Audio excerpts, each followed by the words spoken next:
Welcome,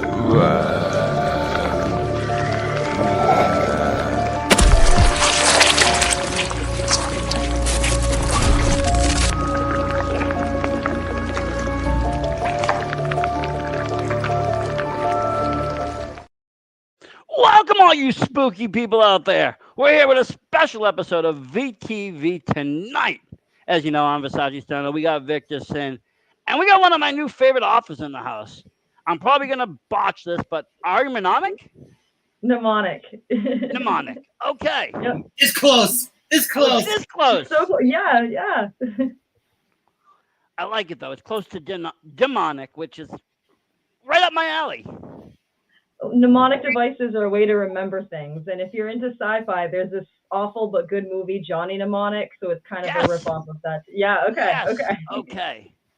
I know it exactly the movie, and I like that. It caught my eye when I was just walking through. I mean, I met you at the Monster Expo up in Nashua.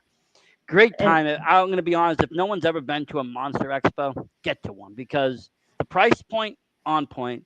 You can meet all these great actors and actresses, and the lines aren't like crazy. You're not going to wait all day, and you get to meet a lot of great independent people, authors, movie makers, and great people like yourself, you know. And I saw your book and I was like, ooh, right up my alley. Because I'll be honest, an anthology person. I don't Okay. have the attention span of a long ass novel or even a long movie. I'd Mhm. rather watch like 3 short horrors in one movie. Something like, the original like Tales from the Crypt movie or something like that. Okay. Yeah. And that's how your book felt me. I didn't have to read the whole book tonight to know what was going on. I could just read one story, hmm and I like that about that. I'm glad that resonates with you. I kind of feel the same way. We're on the same page with that stuff. But let me ask you, why horror? I grew up with it. It's in my veins. I've been chasing that high. Like The Exorcist jaded me. I watched that when I was 5 years old. Shouldn't have done that because nothing has scared me since. And then to this day, I'll watch that movie and be like, all right, I'm leaving the lights on in my house. Like, it just brings me back there. I don't know. It's just like that adrenaline that like if you're a tattoo junkie too, like you want to go back, you become addicted to it. You get more, like you want more and more and more. So yeah, See, horror's in my I'm veins. like that with these expos. I've been to a few, and now like September, every weekend I have an expo. I'm all See, over there the you place. go.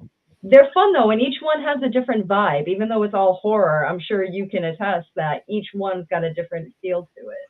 Different feel to it. Some of them are bigger, which is going to have more line, of course, and more weight. But other are more smaller and intimate, which I like hmm that, because I was able to get in there and just kind of spend the day kind of just walking around, not have to worry too much about getting the guests that I wanted to get signed. I was able to bang those out right away, and then just enjoy the day of looking around. Yeah, sometimes it's more enjoyable that way. Yeah, but I never know. I mean, I was prepared to stand all day in lines too. If it happens, it happens. But it's nice to be able to kind of walk around. Plus, other things going on. There's movie fest. They're showing special screenings and all of that. Right. So you grew up on horror, like I would say a lot of people that I know have. I mean, I know I did. Starting very young, my dad would just always show me something scary, usually like Halloween or something. There you go. That's And a his classic. job was to basically try and scare me, and it worked. It would work. As a kid, these movies would scare me, and then one day something just swapped, and I was like, you know what?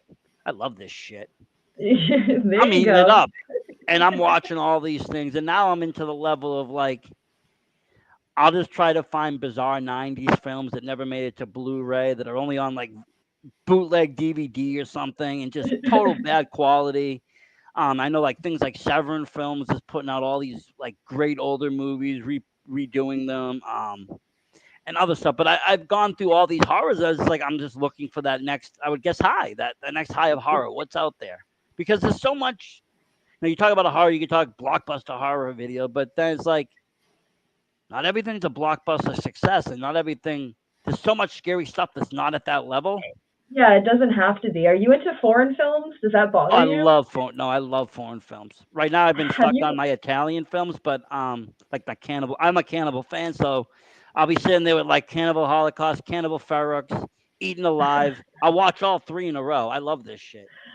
You go to the extreme stuff too, yeah, because some people can't handle Cannibal Holocaust. But, Like it'll but I make like them visceral reaction. I like it. And you know what? I appreciate what went into the making of the film because they're out in an island with old equipment, the '60s or the '80s or whatever, and they're doing all this for a film. Now, yes, extreme shit in there, and they're doing all this stuff, but if we go back to that time era, everybody was trying to do the next thing to get themselves known.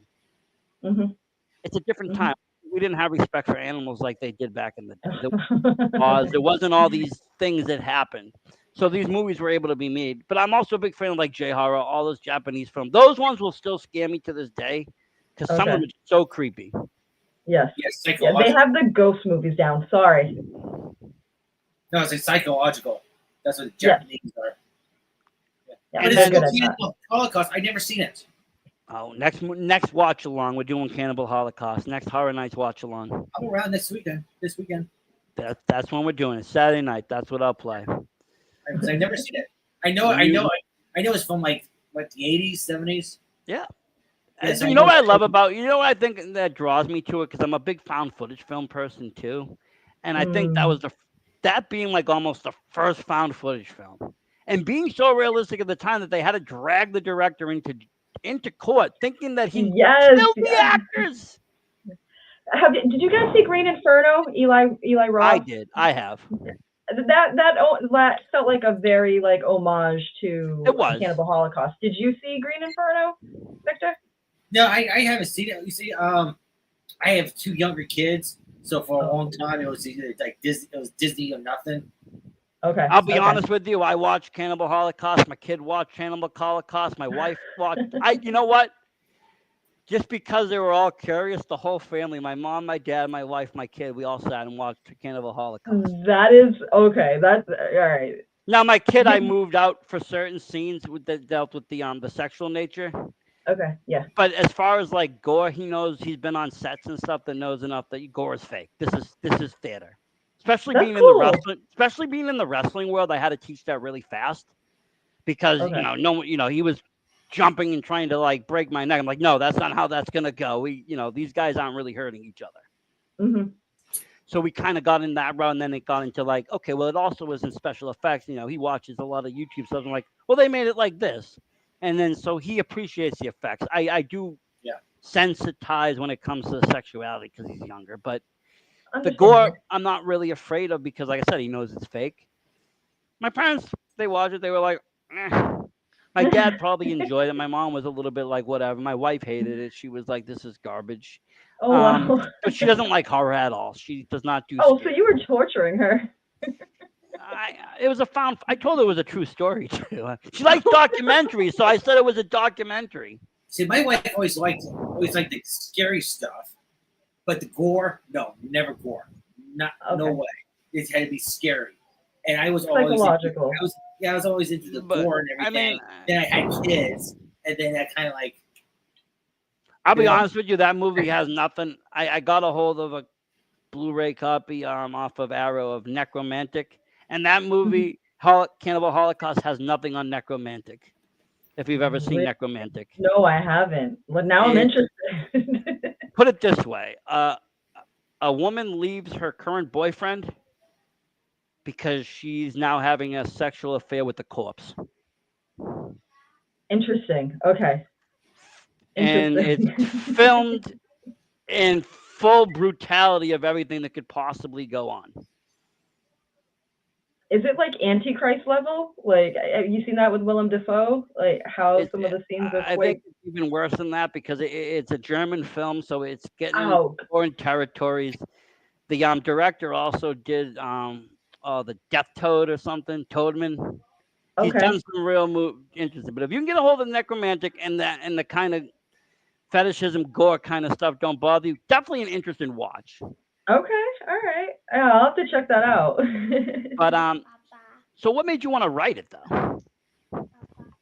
I've been writing for as long as I can remember, whether it was poetry, short stories. It was just a way to get out all the madness that's going on up here. Creating's just fun. It's in my blood. Whether I'm painting, writing, it doesn't matter. Now, growing up, when you were had interest in the dark side, did people look at you kind of like like you're like a psycho killer, like oh you're different. Yeah, especially when I grew up, it was definitely more like clicky. There were the goths, and then like the jocks and cheerleaders, and I definitely fell into like the goth alternative like crew. I had piercings even in high school. I know Oh I yeah. got tattoos like right away. But I could float because some of the popular kids didn't mind interacting with me and didn't think I was the weirdo, so it wasn't that bad. Um, Yeah, it was that's similar to kind of like how I was. Like I resonate with the gothic kids just because A, they didn't bother anybody. B, they didn't, they didn't haggle anybody. And indeed, they were on the darker nature side, which, I mean, I've always been into darker nature things. A lot of people get turned off by that, even if you're like into reading like different, like, I'd be reading like the Satanic Bible or something just because it was there and just to see what it was about. And some people be like, "Ooh, that's cool." Other people are like putting their hands up and fucking walking away slowly. Um, but me too. Probably not in high school, but later I got into like the piercings. I actually tatted all myself, but I did my own tats, but I did not do my own piercings. My own, but I did like every week I would go get a new piercing. Like one week tongue, next week something else, next week something labret, like just on and oh on and on. man, you did more than me.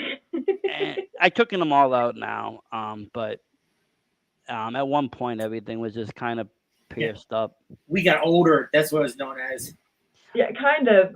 We Yeah. got, I mean, I still have some holdouts, but I took all the metal out of my face. Like, Well, you know what? If I didn't have kids, I would keep it. But I'm just so afraid of my son that he's so rough that he'd just pull whatever I have and it would get torn. yep. And so like everything just kind of came out. Even when I first had him, my ears were like a much bigger gauge, and I just let him close up, kind of, because he would have put his finger through the hole or something. He would Right have through done it. something. Yeah, Yeah, it was yeah. a double zero. He would have went right in there. We're like, oh shit.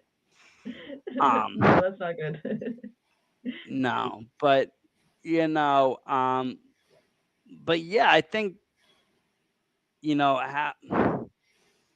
I think nowadays it's not so like clicky. I mean, yes, we have these groups of individuals, but you'll Mhm. have like the jocks now listening to like heavy metal and goth, and you have the Yes, goth kids chilling out playing football. But like back then, back when I went to school, like everything was kind of, really exactly. segregated in some levels on that extent. It wasn't by Mhm. color, it wasn't by race, but it was like, what's your interest? Yeah. Half the time I got thrown in with the wrestling group, and we got shit on the most. Oh, really?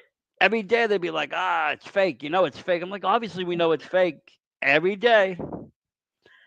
But but no, horror probably saved me like multiple times because I've told this to a lot of people, like that's my safety net. That's my zone. That's my place to go. Like at night, I watch horror movies to go to sleep.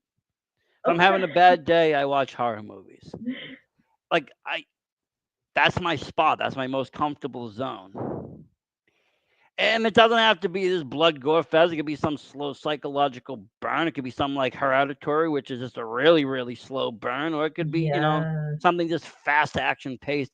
It doesn't have to, I watch all different sorts. There's no genre of horror that I don't really appreciate.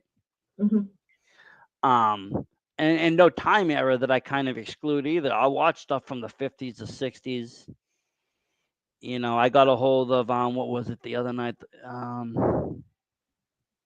forget the name of it, but it had the dude that played Captain Kirk in it and such, and they didn't even film it in English. But it was like William a '60s, Shatner, that one? yeah, William Shatner, yeah, it was like a '60s movie. Okay. Um, it's not insurrection, it's something though, something religious. Um, really good film though. I watched it like 10:30 at night after I podcast. Just turned it on, watched it. Oh, nice. Um, Okay. but I mean that's what I do, and then like I'll try to read. Reading, I appreciate reading. Don't get me wrong. It's just when I read, sometimes I end up getting too comfortable, so I'll fall asleep, and then have to reread what I wrote. Or I just, for some reason, if I'm watching a movie or watching a TV, people will leave me alone. As soon as I pick up the damn book, everybody starts asking me questions like, "Hey, can you help me for a second? Hey, can you do this? Like, do you see what's in my face here?"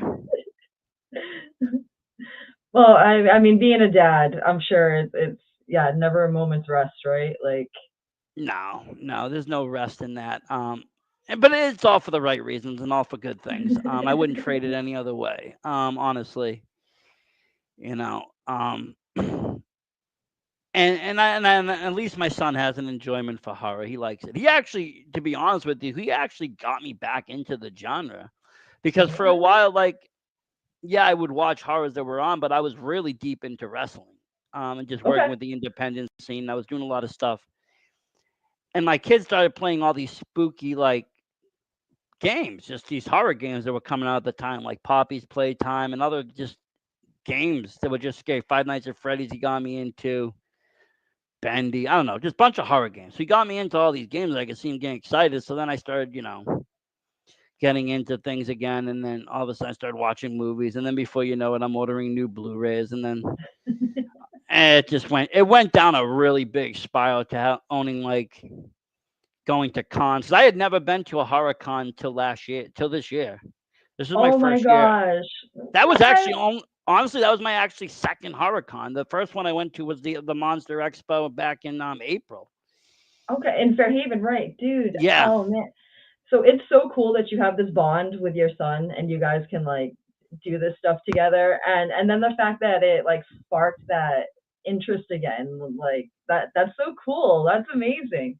And then you and went to then two cons. Like you're going to keep going. You like them that much that this is going to oh be yeah, like I a mean, new like, I thing. already got tickets to the Connecticut con. I already got tickets to what is it? Was Silver Scream Fest. I got Yep. TerraCon. I'm going up to Maine to meet the Annabelle doll at the Paranormal Fest, which I'm excited for. Like the real Okay. Annabelle doll. Yeah, that's Hopefully I don't. awesome. Hopefully I don't die. Just don't Um, touch it. yeah, I'm not opening the door. I know better than that. Don't talk to the doll. Don't give direct eye contact. But no, yeah, I've been like full force, and I've seen that they're coming back, Monster Expo. It looks a little sci-fi-ish, but I think it'll still be a good time. The one in Taunton. Yeah, and it's very specific, like with like the Goosebumps, like the entire cast from that series. So it might cater to a particular audience versus the one you went to in July. Yeah, or even the one I went to prior, where you had like Linnea Quigley in there, and there was like a whole. That was even a whole different crowd. Yeah, yeah. They tend to mix it up. I think it's cool how like the variety that they get. It's interesting. It's fun. It is, and I mean, I know originally we were supposed to get Kane Hodder, but he got swapped out, and it wasn't even like a big deal. I felt like it was great No. meeting Tyler too. That was a pleasure. Yeah, and now it's Um, something to look forward to next year since like he's gonna come next year now. So oh yeah. it's something to wait for. Like, And I don't know. I really appreciate horror conventions because I mean I've been to a lot of wrestling stuff, like I said, and it's not the same vibe. mm, You'll have first of all, I don't feel like any of the vendors are really like the least that I have noticed. You guys aren't in our faces like buy my shit, buy my shit. Like you're not trying to just constantly get me to spend my money. You'll sit and have a conversation, or at least tell me about the product. Get me involved. Wrestling's a lot of like carny shit in your face. Buy, buy, buy, buy, buy. And yeah, then also the talent. I'm really surprised how well, like, I would just say how cool everybody is. Like all these celebrities that you would think would be just stuck up in horror. They've been in horror movies. They've been mhm, famous, and they're just yeah, the most nicest, normal people. Like me and Mark were talking for a good 10 minutes. Like he was just a normal dude. yeah. You know, Did you get to we chat with all of them? Did you like meet everyone that was there? yes, I met the whole group, every one of them. Awesome. And then I went to the Trick or Treat screening, which I never seen that movie. Somehow I missed that movie. Oh man, so you got oh that's cool. And That's cool. I was really impressed because that movie just was like a time capsule of what the '80s was. It just threw me right back in. And I'm like, damn. So yeah, I left that convention so inspired that I went out and bought a Black Magic camera and a 35 millimeter lens, and we're gonna go shoot some short film. That is awesome. If you get in on this circuit, there's so many people Well, that work within there that would like I'm sure bring you on board. Like, you know what also did? I went to the second. I have a friend that's done stuff. His name's Brian. He's done a few horror movies and shorts. But then I went to the other there was another one they were talking about later with the panel. I believe it was the guy that does Don't Never Hike Alone. I'm gonna screw up the names. I'm right bad with names. Vincent. Vincent. Yeah. Yep. Vincent So he was DeSantis. Yeah. paneling it, and we had the so he, basically he's telling us everything, all these industry secrets of how to run make an independent film, all the ins and Yep. outs. Networking, how to network, where to find a network, what you might Yes. need. And it was just very, I soaked on because I've done a bunch of semi short films or bullshit. I've written a lot, but I've never turned it into something like I would say professional quality or formal quality. Hmm. Close, but not to where I want it to be. And this time now is everything, seeing me, I've taken a few of these stories, turning it into, a short screenplay, moving into that direction. I'm like, this is really cool stuff.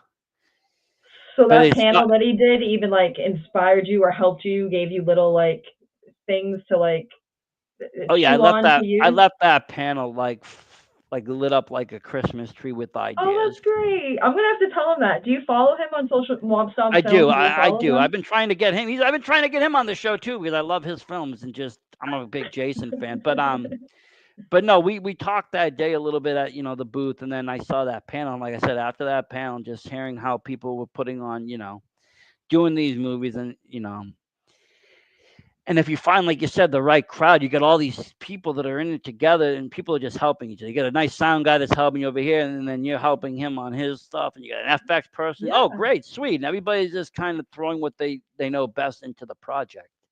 Yes, exactly. Dude, I'm so excited for you. I can't wait to see how this unfolds. This is Oh, great. maybe I'll have something like at an expo one year, just my own booth selling it off. Like who knows? Yes. I can't wait to see that.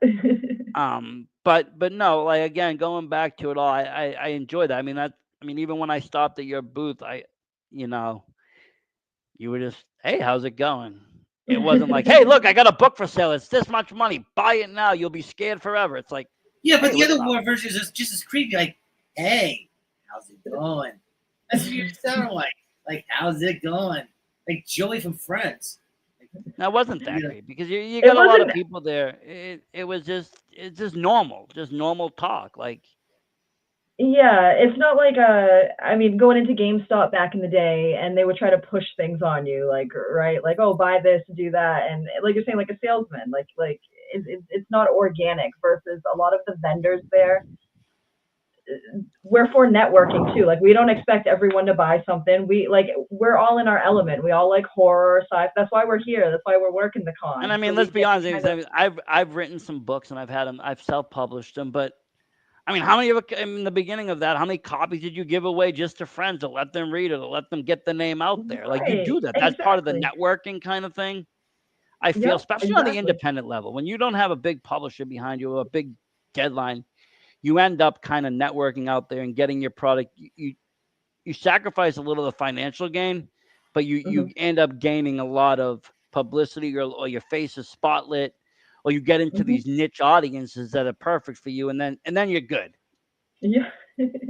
No, marketing can suck when you're like on the independent or smaller end. So it's great to build that network and have supportive people that are willing to all help each other out. Like that's what it's all about, though. Like the People passion is believe there. people. It really is. If you break it all down, it's just people believing in somebody's vision. That's what a movie is, and if you can Yes. get it to happen, then the movie will be complete. Mhm. Exactly. Because everybody has like a story to tell, and I just feel I don't know. But what inspired you on a lot of your stories? Because a lot of them are like they're pretty dark. They're not your normal story. um, I guess a lot of it is either like real life experiences weaved in and my imagination. I'm someone who overthinks and overanalyzes and try to be like 5 steps ahead, and sometimes that leads to dark places when you've got anxiety and trauma. Um, so yeah, some of those are just like things that either haunt me while I'm awake or I've had literal nightmares about because I like to torture myself. Yeah, but And that was what I mean I, inspires you to write? It What's is what inspires me to write. Like it's something that's like in there that I feel like if I can get out and work out, maybe it won't haunt me anymore. So if I can take that and get that on paper somehow, um, maybe it won't be a burden. So that's kind of what I do is I put them out into the world. Maybe some people will relate, some people won't. But that's just kind of what keeps me going is getting it out there and maybe finding people that can relate. Now, are these thoughts like just from nightmares or just daydreaming, or how these? Both. Like some of it's just literal. Like I have these weird, intense dreams. Sometimes I know I'm dreaming. Sometimes I don't. So like the lucid dreaming stuff, and some of them are they're like acid trips. And very weird. And they'll carry over. I find to almost like daydreams. So if I'm like kind of spacing out or not paying attention while I'm awake, I'll find my mind like thinking about that, almost like a movie. Like it's a movie scene playing in my head. I'm like, okay, you know what? I think I can make a story out of this freaking madness. And for folks, this is the book that we're talking about, Dreams That Rot. Look, there's your name. You're on a book. You're famous. Um, Trying. though, I have to say, I want to say, like, where was it that I started reading it, and I was just like, this is already different than the way that I didn't read this in any order, by the way. I started off with They Took Ray. Okay, okay. Which that was a little bit of a dark humor one too, not just straight horror. But like just the way you describe things, I want to see if I can try to find an example. But it was just to me, it was like While it you look was that up, almost let like me ask one quick question: Are there any other horror novelists that you look up to or you base your books on? So John W. Campbell, who did most famously "Who Goes There," which John Carpenter's The Thing and The Thing from Another World was inspired by. That story's great, but he's got other shorts that are horrific. Like on a psychological level, he was so good at that stuff. He inspires me a lot. And then on the sci-fi end, Robert Heinlein, who did Stranger in a Strange Land, Starship Troopers, he wrote some amazing books. He's probably the sci-fi one. but I mean like yeah, I mean you described very well like a full grown buck gutted like a fish and twisted into a shape that could only be described as a cursed pastry. Its spine coiled like a cinnamon roll, ribs splayed out in a delicate fan. The eyes were scooped or pecked. They were just gone, like they lost interest and left early. Like that's good description. That's like gore writing of like good horror writing. To me, Oh, anyways, thank like you. that kind of like I don't know. I've read a lot of books and like if I don't that stuff kind of keeps me going because I'm like that's creatively written. Someone's actually sitting there thinking about what this dead animal's interns are looking like. Kind of that goes back to that obsessive detail stuff, right? But Yeah. that obsessive detail, I think, is what made this stand out for me so much because a lot of the scenes are very detailed to the point that, either it's one of those hyper realistic dreams or this is really going on because, you start to get a sense of what you're seeing. You can, you close your eyes, you probably can start smelling and sensing stuff because it is very descriptive. Kind of, yeah. Like my dreams are way too like sometimes I wake up and I think like I don't know. I'm like, wait, is it like what is even real? Like I don't know. The dreams can be that wild. And then so it also goes back to being a tortured artist and having trauma, right? And now that I'm an adult working through some of this stuff, whether it's in therapy or just other stuff, the dreams can be wild that come up. So I don't like there's some stories in there involving children and it's evident that there may be neglect or some other things going on. Yeah, so it's a blend. You don't know where reality ends and where the dream begins. That's the whole point. Like at points, I'm not even sure. Like, is this real? Is this not? I don't remember a lot of my dreams anymore just because I believe THC don't allow you to go into deep sleep as much as it should. Uh huh. Yeah, But I was gonna say that statement is brought to you by marijuana. mar- Marijuana. marijuana like makes you not dream very good at all. You don't dream. But if I have like a daydream or if I sleep during the day, I'll dream crazy dreams like that, and then sometimes I'll jot them down and write something out of it because why That's not? yeah. Yes, keep a When dream I was journal because like you'll when I tend was to younger, I forget. was told to keep a dream journal, but then as I started getting to I'm like, I might as well keep the dream journal, but start to turn these things into some stories. See, and there you go. Then you'll have your own book, and it'll be perfect. Well, the thing about dreams is that you can't get copywritten. No one else is having the same dream unless it's Freddy Krueger here. I mean, Dude, that's a whole other story. Like, what yeah. But I like was how that movie where I like everybody was how you dreaming about the same guy? It was I think it had Yeah, it was a movie. Everybody was dreaming about the same guy, and then it was Nicolas Cage in it. And everybody was happy. He was smiling. Then all of a sudden, the guy started doing like crazy shit in everybody's dreams, and everybody hated him. And he was a real person walking around the street, and everybody was just like, "Why am I seeing this guy in my dream?" I don't know if I saw that, and it has Nick Cage. I don't know how I missed that. Like, yeah, I definitely missed that one. Sounds good Yeah, it though. was interesting. I think it was based honestly on like it was it, it ended up being a hoax, but a website put out a thing if you've seen this person in your dream, and all these people started saying yes, Okay, yes, and okay. it, and then it ended up being some kind of like advertisement. But the guy kind of took that and made it into a movie. It was wild. That's interesting marketing. That's brilliant too. It really is. Um, but I mean, we're in a I would say in a level now it's hard to be original in a lot of aspects. A lot of stuff has been done. But in other ways, we're in a whole new world where you can kind of a go back in time and take stuff that people don't know about and use Yes. influences from that, or the world is so wild right now compared to the way it was. You can just write about that. No, you're right. Some of it is the attention span, like you're saying. A lot of people don't have the attention span now for a longer format, whether it's videos, full length stories, like any of that. So it's almost like if you can do television shows or even like there's this Love, Death, and Robots show on like Netflix where they're like maybe 15 minutes long, like some of the old Adult Swim like cartoons, like Venture ABC's The Brothers and Death shit. is one of my favorites because it just has like 2 minute movies. Yeah, like some of those are like you're saying, you almost have to adapt to where society is today, and the shorter That's format is scrolling. We're kind of what, scrolling. yeah, We're yep. constantly scrolling with 2 minute, 3 minute format videos that get us to pop, and then we're moving. Which honestly I feel like is almost more inspiring. Like there's a lot more you can do with just trying to hold someone's attention for 5 minutes than turn something into an hour, 2 hours, or a huge Hey, it's better. trilogy if it's a book. It's better for making horror movies. You can make an 8 minute film rather than a 2 hour film. Better on the budget, I'll tell you.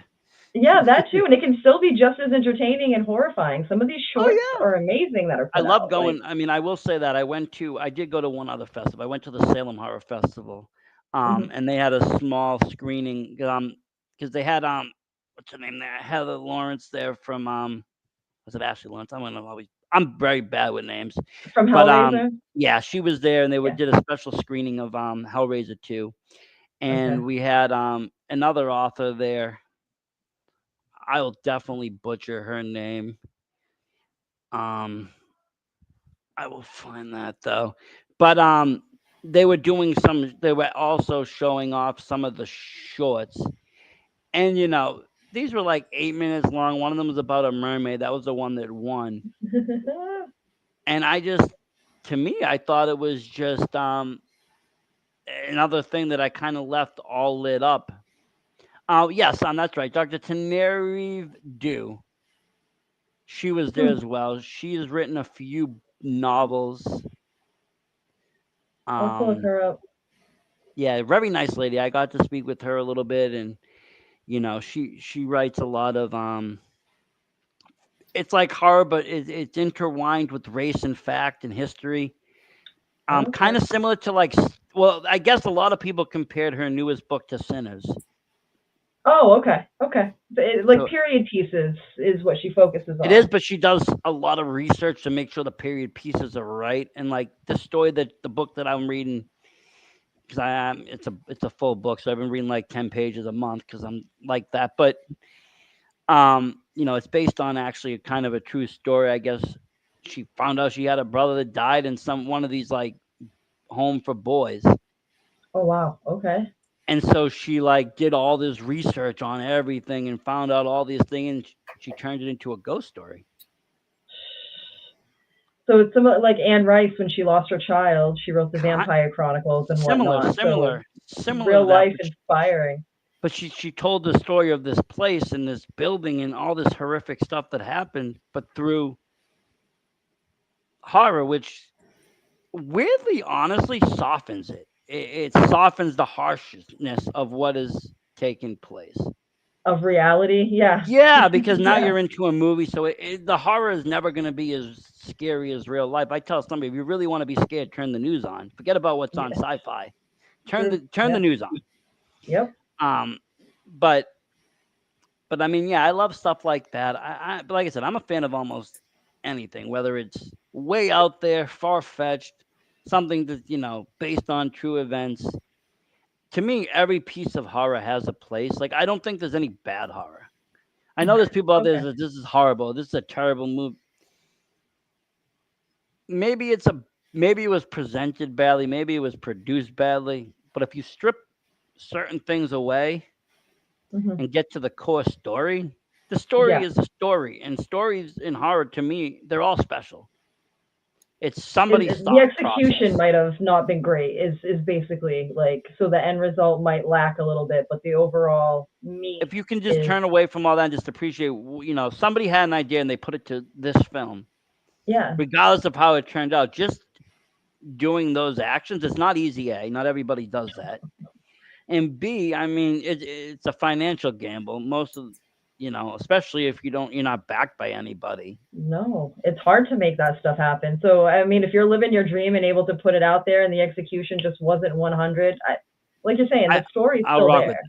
And I've Yeah. watched many movies that are considered bad movies, but I'll still watch them, and because there's still qualities of these movies that I enjoy. Just like I said, the execution wasn't there.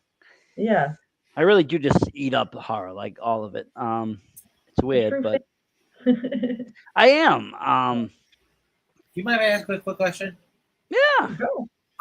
When you were having your dreams and the visions and everything, when was the moment when you thought to yourself, I'm gonna become an author, or how can I project these thoughts? Like how?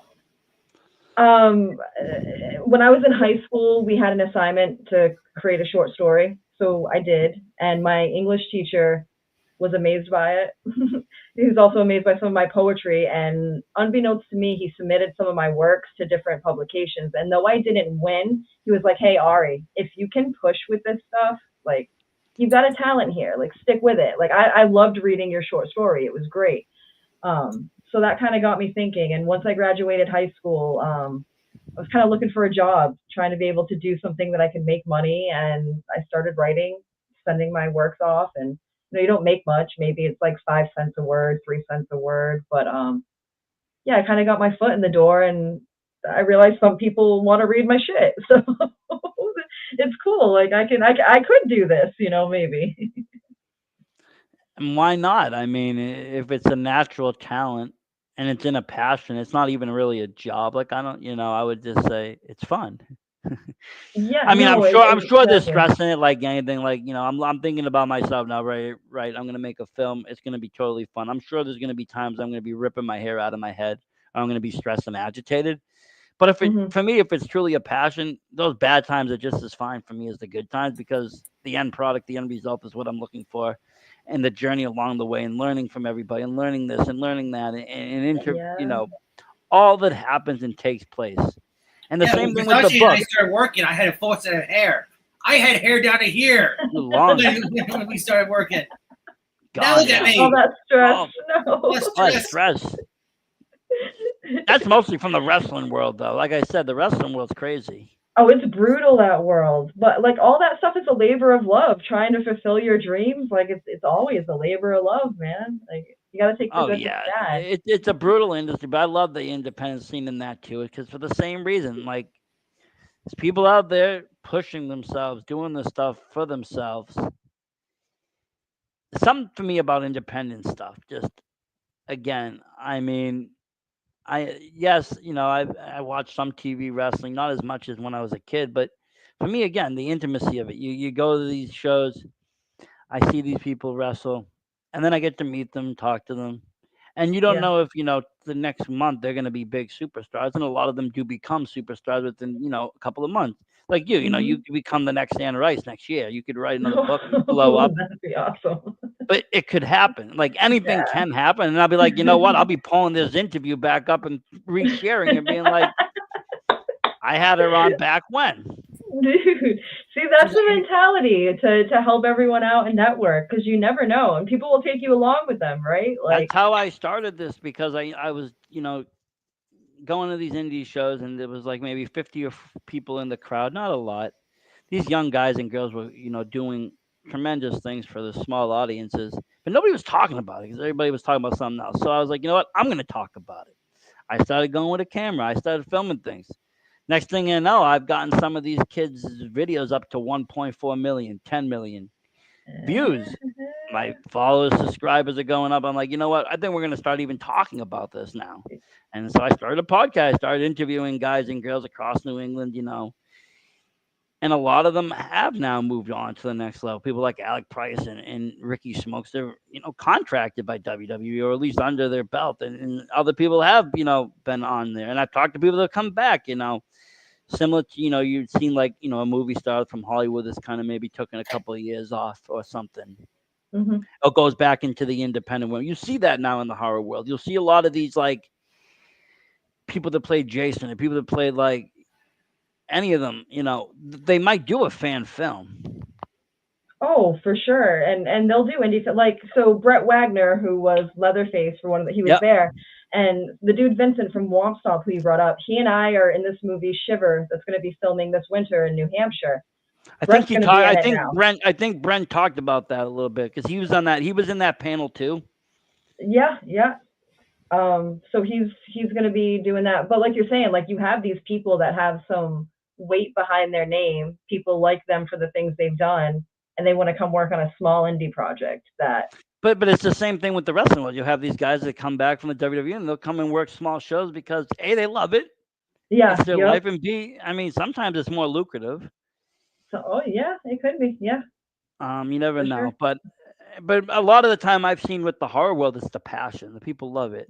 Yes. Like even Matthews coming in for Never Hike. He must have eaten that up because they weren't doing Yeah. any more with the character on the main line of Friday the 13th. So it's like if I like this character, I can continue using him elsewhere. Yeah, no, exactly. That yes, that's the stuff that I love about this community, and when people incorporate that stuff, it's great. I love it. Um, and now look at that. That franchise is getting finally greenlit to start running again Friday the 13th, which is tremendous. I thought it was going to be done for good. There's a lot of debate about it too. Like I'm glad they're doing it again, but there is a huge debate about like the people that are old school, and then you have some of the newer people. It's funny to read it all online if you guys haven't checked I it just out. wish they would bring back the video game. That's all. I just want to play the freaking video game. That's all I I'm with wanted. you on that. Yeah, Okay, same. I don't need no new movies or new NECA figures or anything else. Just give me the game back. I I'll be just want happy. a game, dude. I can agree with you on that one. Just let me go slay some cabin people and just have some fun. Yeah, I, exactly. I was told though that us horror lovers are the more normal people in the world because we have a place to put all of our days emotions, bad, hate, anger, everything can all just be put into watching a horror movie. You'll get satisfied. I believe that. I believe that. And so we end our day or we end our with like almost like a cleansing ritual because we get rid of it all. We purge it all with a horror movie. Whether you watch a Splatterhouse, you watch a Stalker film, whatever you watch, you'll be satisfied. Go That's watch. like darkly beautiful. It is like you're having a bad day. Go watch. Don't I'll spit on your grave. By the end of the day, you'll feel pretty good about yourself. It's a good I revenge was having a movie. bad day that I thought that there's a paranormal activity like Tokyo or something No, like you that. gotta And I watch got excited off that because I always like those type of ones. Like exactly. Tokyo, Yeah. where's my flight? I'm there. Watch a good revenge film though, and you'll be like, "Damn, that was oddly satisfying." And revenge is more action. Especially when you're in a bad mood, compared to when you're in like a better mood. If you're in a bad mood, like, oh, okay. If you're in a bad mood, you're like, "Oh, good. I'm glad you Get did him. that. Get him again."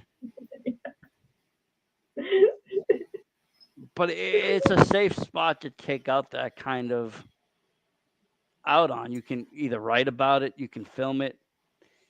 The people that aren't talking about it, those are the people I'd be worried about. They're probably doing it for real somewhere in a dungeon somewhere. No, yeah, it gives you a way to work through any darkness that might be there, or like you're saying, emotions that Oh yeah, might be. So I've always thought about using those emotions to an advantage point. Like you get angry, use it as strength. Use that anger and go. I learned how to box, and would hit the bag twice as hard. Yeah, I'm one of see, those there kind of you people that go. eh, take these emotions, turn it into something twisted, throw it on a book, camera, YouTube video, whatever you want to do. Get it out Yep. there, get it out of yourself. More importantly, Yes, and you'll yes, feel better. yes. exactly. I remember back in the Connecticut days. If my best friend and I had a bad day at the club, of course, young 20s, you go to the club, try to pick up women, try to pick up someone, gets shot down. The next night, we will watch horror. Football season was, especially without football season, it was nothing we could watch. We will watch a horror movie, and then when someone gets killed, be like, "Yeah, you didn't like that when you turned me down the club, did you? Did you? Did you? Like, don't like the chase on now? You would have Projecting. gotten the chase on now if you used to remember." And look how we turned out. Sometimes though, I'll be honest. Sometimes I'll watch a movie because I heard it like shock the shit out of multiple people, or like it Okay. just disgusts people to like no end. So I'll like Of check it out. Like course, I watched Serbian film. I of think that course. Uh that huh. movie, for the movie itself, when I say no horror film is wrong, I see why the director did it, but he did it straightly for shock value. Hmm. It's one of those films where like you can watch it, but there's no plot to rewatch it. There's no need to rewatch it. The Right. Yeah. tabooness. And I think he did that on purpose because it was so brutal that you wouldn't want to watch it again. But like I just the other day, like I heard people talking, so I rewatched Martyrs. A lot of Hmm. people find that movie disturbing. Oh, that was such a good one. It's disturbing, but it was very well done. You know what? I believe that the lady in the Martyrs are the same as the Cenobites because at the end, that lady looked just like somebody out of Hellraiser. Skin on, peeled back. It's like the Cenobites came and took her. And what is, but no, it gets deeper because what do the Cenobites say? Pain is pleasure. And Yeah. these people are trying to cause pain to get something out of her.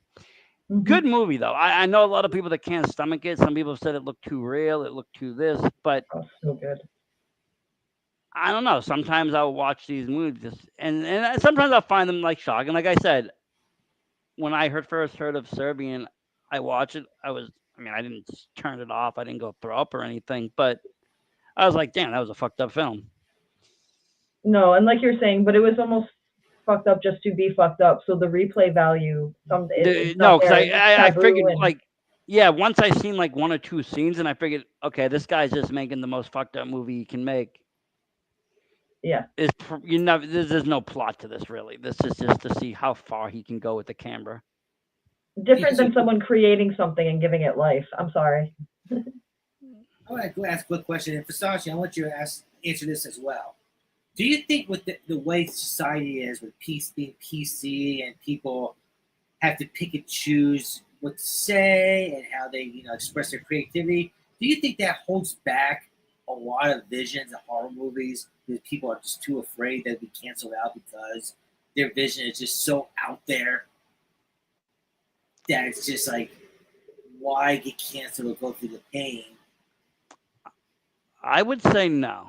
I would say that they're gonna put out whatever vision they want. Like you got movies like Don't Torture Ducklings. You got movies like what I watched the other day, something else. You have Voice. movies that touch very taboo subjects, whether it's children, kids. You got movies like Megan is Missing. You got movies that will leave you completely devastated. I just talked about Necromantic. I mean, you got a lady that literally takes a branch, breaks it off, sticks it in the dead corpse, and makes love to it.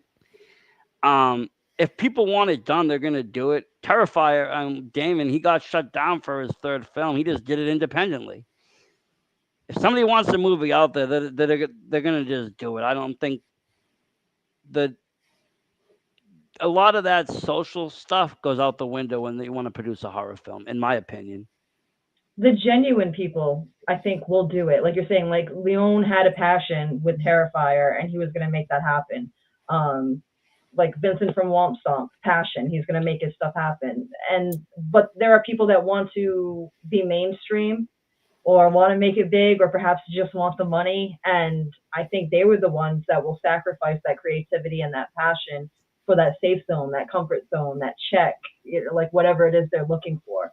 So Yeah, because maybe God forbid they do one film that ruins their image forever, or it becomes some kind of piece. They're like, oh, he only does these kind of films. You get a yeah, like, name about it. and so, like, if you saw, like, Weapons is coming out now, and if you watch Barbarian, you get an idea for Zach's work. But if you watched him back in the day on, like, Whitest Kids You Know, or even that comedy movie he made with Trevor Moore before he died, Miss March, like, Yeah. you kind of knew that this dude had a dark personality. Um, but it almost seems like he's made it mainstream to where no one really talks about the Whitest Kids You Know days, or like any of the Well, weird stuff. that's like Bill Skarsgård. They don't talk about his Netflix show when he played a vampire with the werewolf and all that, but then, bam, he blew up as It the Clown a couple years later. Yeah, But, yeah, which but that is was a like, fantastic 3-season show that was on there. yeah, it's interesting how this stuff happens. Like, it almost seems like certain things for the ego or for fame or money. That's the same way People the wrestling sacrifice. world is, though, too. You got people that will go out and do whatever for the past, and you got people that will play it safe because they want to get to that next level, or at least Yeah, get looked at to think that they're professional enough for the next level. Where I right. think that some of these people will be like, damn, that guy had balls to do A, B, and C.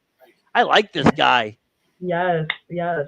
Yeah, And but I'm some more of people are that too kind of afraid. person. Yeah, some people don't have that. They don't have the passion to really push them, or the balls. the I'm creativity I'm gonna be wise, if it's like listen, if you're afraid to make your own horror movie, then you shouldn't be in horror. he's got a balls Touche. takes a big jump, but it's like Terrifier. What didn't get my attention at Terrifier was, you have a killer. It's been done. With someone like Mhm. Human Centipede, that's ass to mouth. That's That's a just great fucking movie. Both of crazy. And them are you great hear movies. about it, and the hype about it, you just want to watch it because it's so taboo. It's like this is gonna be scut. Oh, I gotta watch it, and because you Like, have maybe the first one was okay, like the idea, but then if they're getting to a second and a third, like, like the idea The second starts one I to. thought was more disturbing than the first, actually, because the guy was yeah. really But the kind of third, serious. The third one was I saw just the like third way one. out there. That's like Sharknado territory now. The third I saw, and I was just like, yeah, I can see that happening. Some fucking penitentiary in Yeah, Texas or but they whatever. wouldn't. That They're wouldn't be blowing up. forcefully done. That's already done in jail. It's already been doing. They've been doing that line dance ass to mouth for years in prison. I was just like, but then the creativity behind that was like, who the fuck would ever think that? I gotta see this. Well, And no, the guy thought, "Well, how can I make my first thing bigger? How can I make it more grotesque? How can I add more substance to it?" And he added Well, all those people. yeah. I mean, yes, and Terrifier the same way. The first Terrifier. I mean, if you want to really go back, you can go back to the other before where I learned it from was All Hallows, right? All Hallows, and because I'm again don't have the attention span for these long film, I got into that because it was an anthology film, and I'm actually truly am an anthology. Like I'll go through Tubi or whatever and find all these weird ass anthologies and just watch them. And I stumbled across that one, and I love the whole idea of somebody just giving somebody a VHS. Anything with a VHS automatically to me screams, "Let's get spooky." Um, and the clown pops up, and it has some meta horror in there, which I always enjoy too. The clown was scary enough. First one comes out, it's a gore fest. Second one comes out, I actually didn't see it. Third one comes out, I go see that one. And I'm like, okay, this is a gore fest, but he's up the gore. But then I went back and seen the second one. I was like, Mhm. well, this one's got a whole goddamn plot. Like this one's like going everywhere as a movie. Yeah, which is interesting because then I feel like it didn't carry through as much in the third one, the plot, like you're saying, with the daughter. I forget her character's name, but the Valkyrie, basically. Yeah, but like they really took it to the next level in the second one. I was like, holy shit. Yeah, yeah. I was expecting more of that in the third one, but no, they kind of, like you said, it's the gore. They just keep upping the gore, which, if you like gore porn, it's a great movie. Like, Some people don't. Some people just find gore is just boring, and I guess they look for the more psychological thrill. Again, for me, I enjoy it because I'm looking at it as like, wow, they're good. They're doing good practical effects, yes, no, creativity. the SFX are amazing. and see, and that's what I kind of look for. I mean, as being an inspired filmmaker, but also being, you know, horror film, but also liking to study the art of horror. I look at all that because, like, you know, every year in October, what am I going to do? I'm going to set up my yard in a haunted house, you know, and make it scary. And I look for these kind of movie props or things that I can use, or how do they do that from a movie, so I can make it at home on budget and Oh, throw it in my that's freaking lawn, especially on the awesome. gory shit, you know, to get Uh-huh. limbs and stuff. I've made some pretty cool stuff out of, you know, just a cheap ass Halloween, you know, skull, and then I take wax and like latex and skin and make it look like half devoured. I've done some great stuff. Um, That's awesome. but yeah, for me, it's just all year round. If I could, I'd keep it decorated all year round. But that's another thing that we got really big into as a family, and even my wife, I can get her in October. Is we decorate the house, You and recorded a podcast in a Michael Myers mask. I did. There you go. The week of Halloween, so the week of Halloween for that 7 days, my son has me bring him to school dressed up as a different horror character. Ah, that's so So I'll cool. go as Michael Myers, I'll go as Jason, I'll go as It, I will go as Terrifier, I will go as Chucky, I will go as, I got a lot. I got Slender. I mean, they go on and on and on. That's And my kid's sitting awesome. there smiling, and you got all these little kids looking with this face like, oh my God, and they're scared. And then the parents are giving me these dirty looks, and I'm just like, you know what? It's Halloween. Yeah, get used to it. Ah, that's Get See, your used kid to has a it. cool mother. My wife would be like, no, absolutely not. awesome. Oh Like, My no. wife, absolutely not. You my can't wife watch this knows that I'm movie. going to Remember do that it. we got in a fight because we were going to watch, do a viewing party, a Five Nights at Freddy's, show him his first It's like, not even and scary. it was like, no, absolutely not. Meanwhile, I'm Oh like, wow. okay, hey, you want to see a cabin? What was that? Last Cabin in the Woods with the elevators opening up with the demons. You know, it's like, hey, watch this scene right here because he wanted to see something scary. He looks at that and he's like, that's too much blood. I'm like, see, and we're like, this, he looks at this too much blood. You know, it's like nope. Well, too much blood for him to handle, or too much blood like the effects was No, you like look at that, it's overdrawn. like it's too much. He just like handed back the phone, like it's too much blood. Huh. Well, so It's like you finicky. know, like and then my this my thing kid like would have turned around and be like, "This looks fake. Yeah, take it." He'd be like, "Too much blood. They overcompensated on the FX." Already a critic. Oh He man. does. He will critic shit because he's like into all this YouTube. You're like, that's mid. I'll show him stuff like that. He's like, oh, you're mid. I'm like, what do you mean I'm mid? see on a Don't Saturday Kids are be. night, great. Sashi and his son watched Friday the 13th Part 3, and my son and I watched Sonic 3. Oh god. Wow, wow. Watch Sonic EXE with them.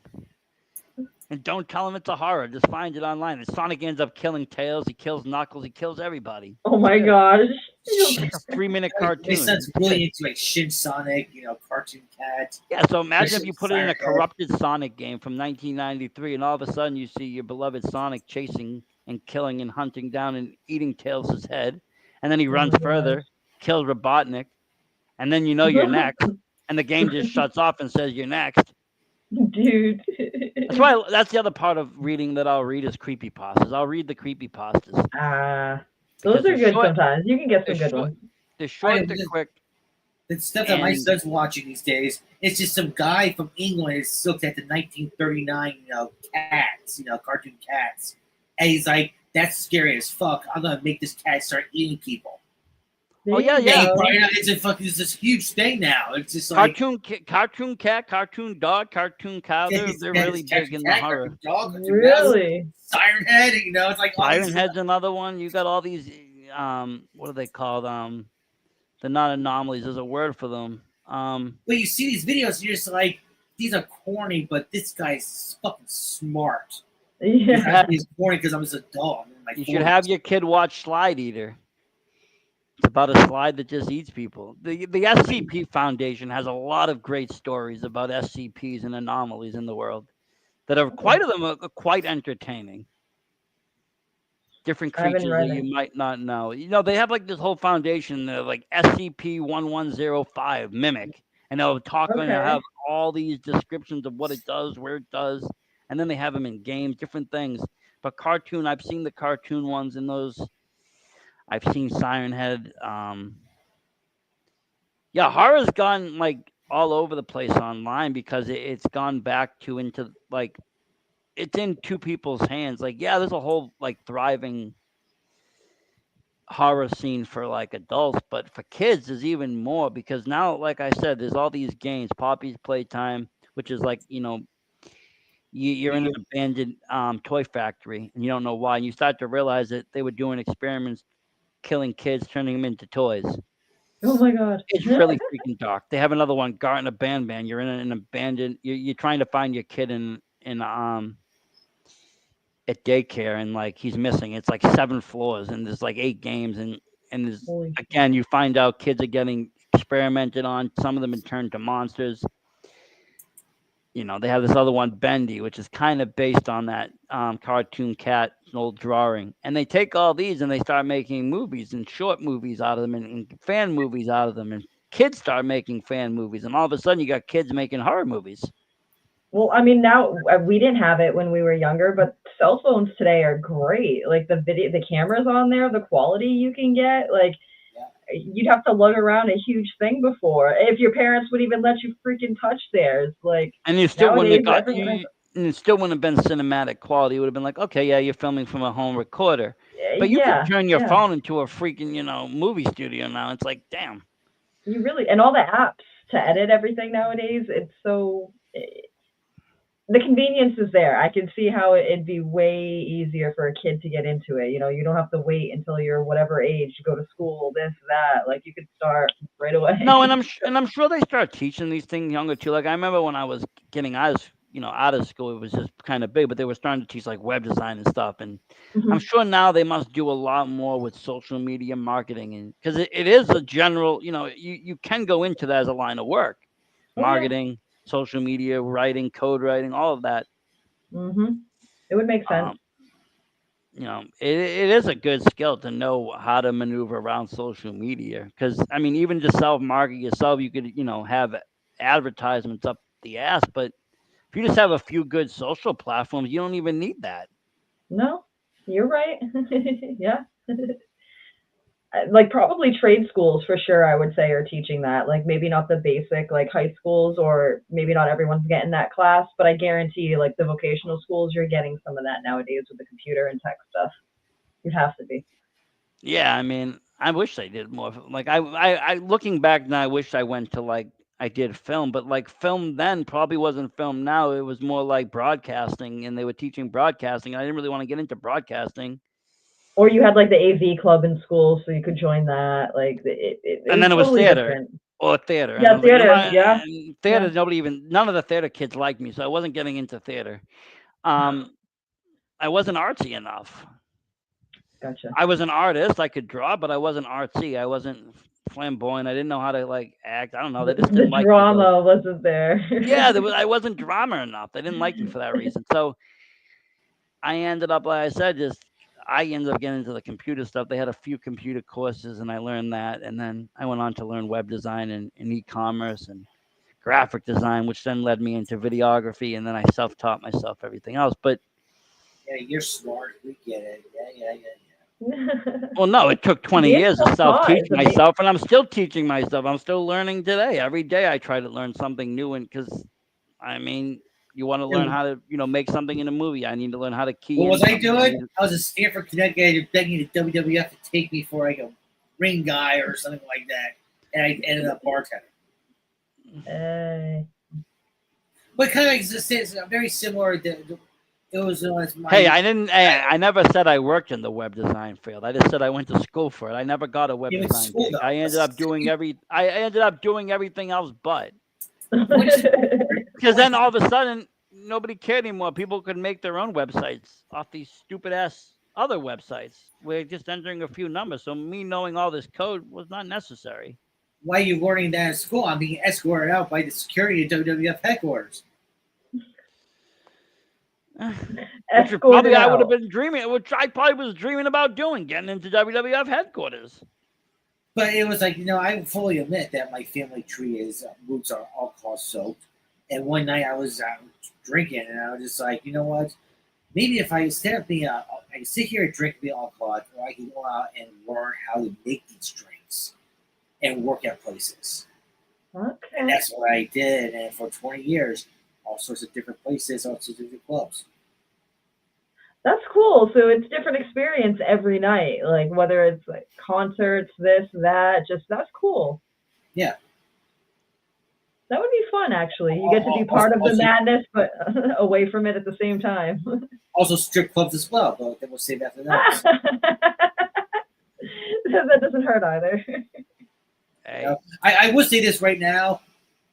I worked at one club, and on a Sunday night they'll have a male dancer, and I had to work one of those nights. Women customers are 10 times crazier to take care of them. oh yeah, They oh are. yeah, I yeah. came home with scratch marks, and I was just like, I was just like, they were just reaching over, and I was just like, what the fuck? I was I know pissed. this for a fact because I remember growing up and being a young kid. I remember some family came in from Italy. Now one night the guys they took a limo, they went to the strip club. Everything was fine.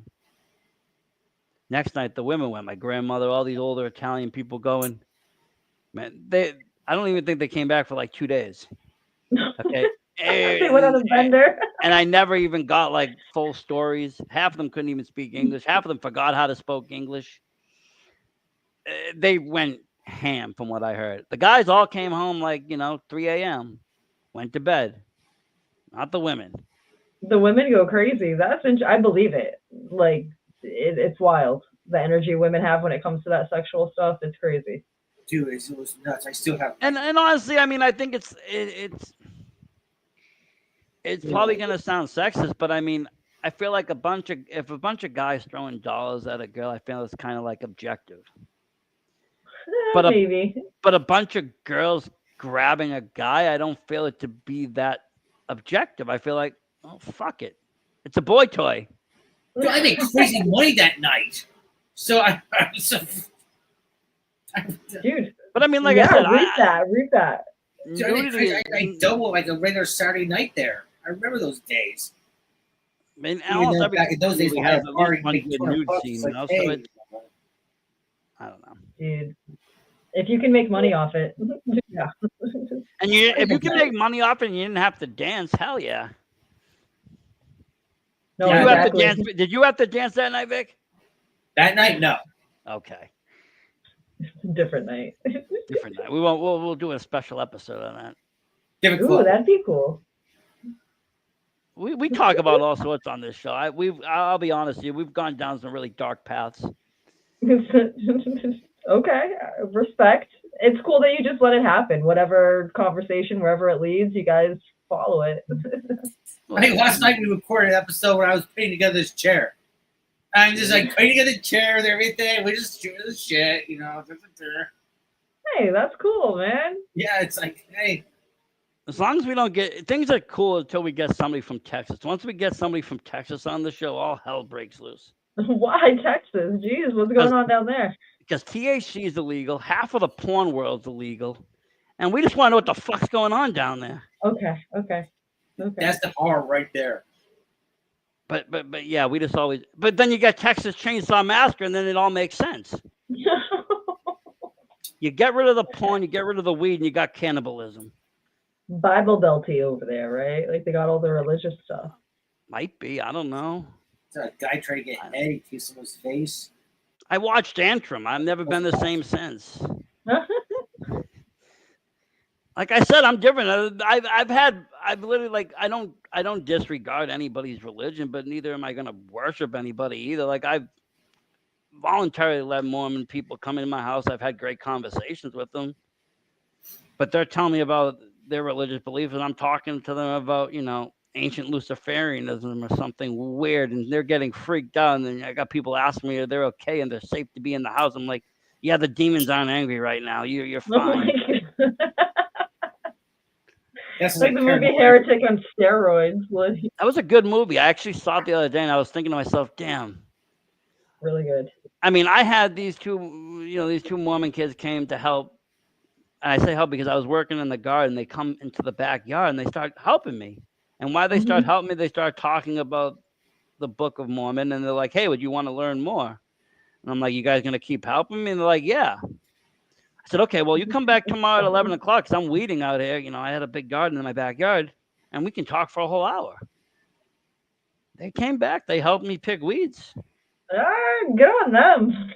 So we talking about when Heretic came out, and I saw that, I was like, Jesus Christ, this movie's mad. I'm Yeah, like, two drivers, I was man. decent. Insane. I gave these people water and shit. I didn't play no games like that. I mean, I might have said a few things, but it wasn't anything like that movie. That movie was fun though. Yeah. I like A24 films in general just because they're out there. Dude, I Midsummer, can, Mhm. great I can film. see you going like Toby says, rake faster. Toby doesn't like it. You're going to keep it slow. Rake faster. Eh, eh, no, I wasn't. The Maybe. demons, the voices. It's okay, Toby. It's going as best they can. And Toby's really mad. He's gonna fuck you up now. It's like, no, it's okay, I will Toby. be honest. At one point, I did look at them both and said, "Guys, I think we're fucked." I just took a bite of this forbidden apple, and they were like, "What?" I'm like, "Oh, you didn't know this is the Garden of Eden?" They're like, "What do you mean?" But no, I do respect the people, but it is Bible Belt down there, and then when that comes, a lot of people just get boisterous, and the more louder they get about it, the more I just kind of laugh. I don't like religion is to me it should be a personal thing. Like you believe in something great, so you can go and believe in this, and this is what you're going to worship. This is what you're going to follow. This is the lifestyle you're going to live. Mhm. That doesn't you know the way you live your life doesn't determine how I view that point. I either like it or don't like it, but you're not going to change if you truly believe in it. No, you're right. A So lot of I people believe that allow a lot that. of religion is just very down to the core. Is just a personal thing. Mhm. Um, and when you start getting into crowds and groups and you start preaching it, it becomes just something that it probably isn't meant to be. No, Um, you're right. Everyone Yeah. takes a personal like perspective and bias on it too. So like yeah, and it's like, See, I came from a Christianity church, and I can say right now that they always bring it up that you must worship Jesus Christ and God and everything like that, which is cool and everything. I mean, I'm not going to downgrade that at all. But when you start thinking to yourself, people with their way they like to fabricate stories, stuff like that. Do I believe in Jesus? Yes, but in a different entity than just what you hear about. And if you're well, just like, hey, you talk about a little bit like, I think it's like this way, not that way. Nope, it's well, this Vic, have you blaspheme. ever heard of this the way. reverse exorcism? What's up? Have you ever heard of the reverse exorcism? Dude, all I know is that if you splash holy water on me, I'll get third-degree burns. Reverse exorcism isn't worse. That's when the demon comes and removes the priest from the little boy. Jesus Christ. I've been Oh waiting my to use that one god. for a few Okay. nights. Sorry. Okay. But I Okay. leave this church. Understood. Then I find out that if you join the church now, you must, go in front of everyone and you must bow on one knee and it's like pretty much below the priest. I'm like, how is this? You must direct all your energy upwards to Jesus, even though he wants you to share the energy.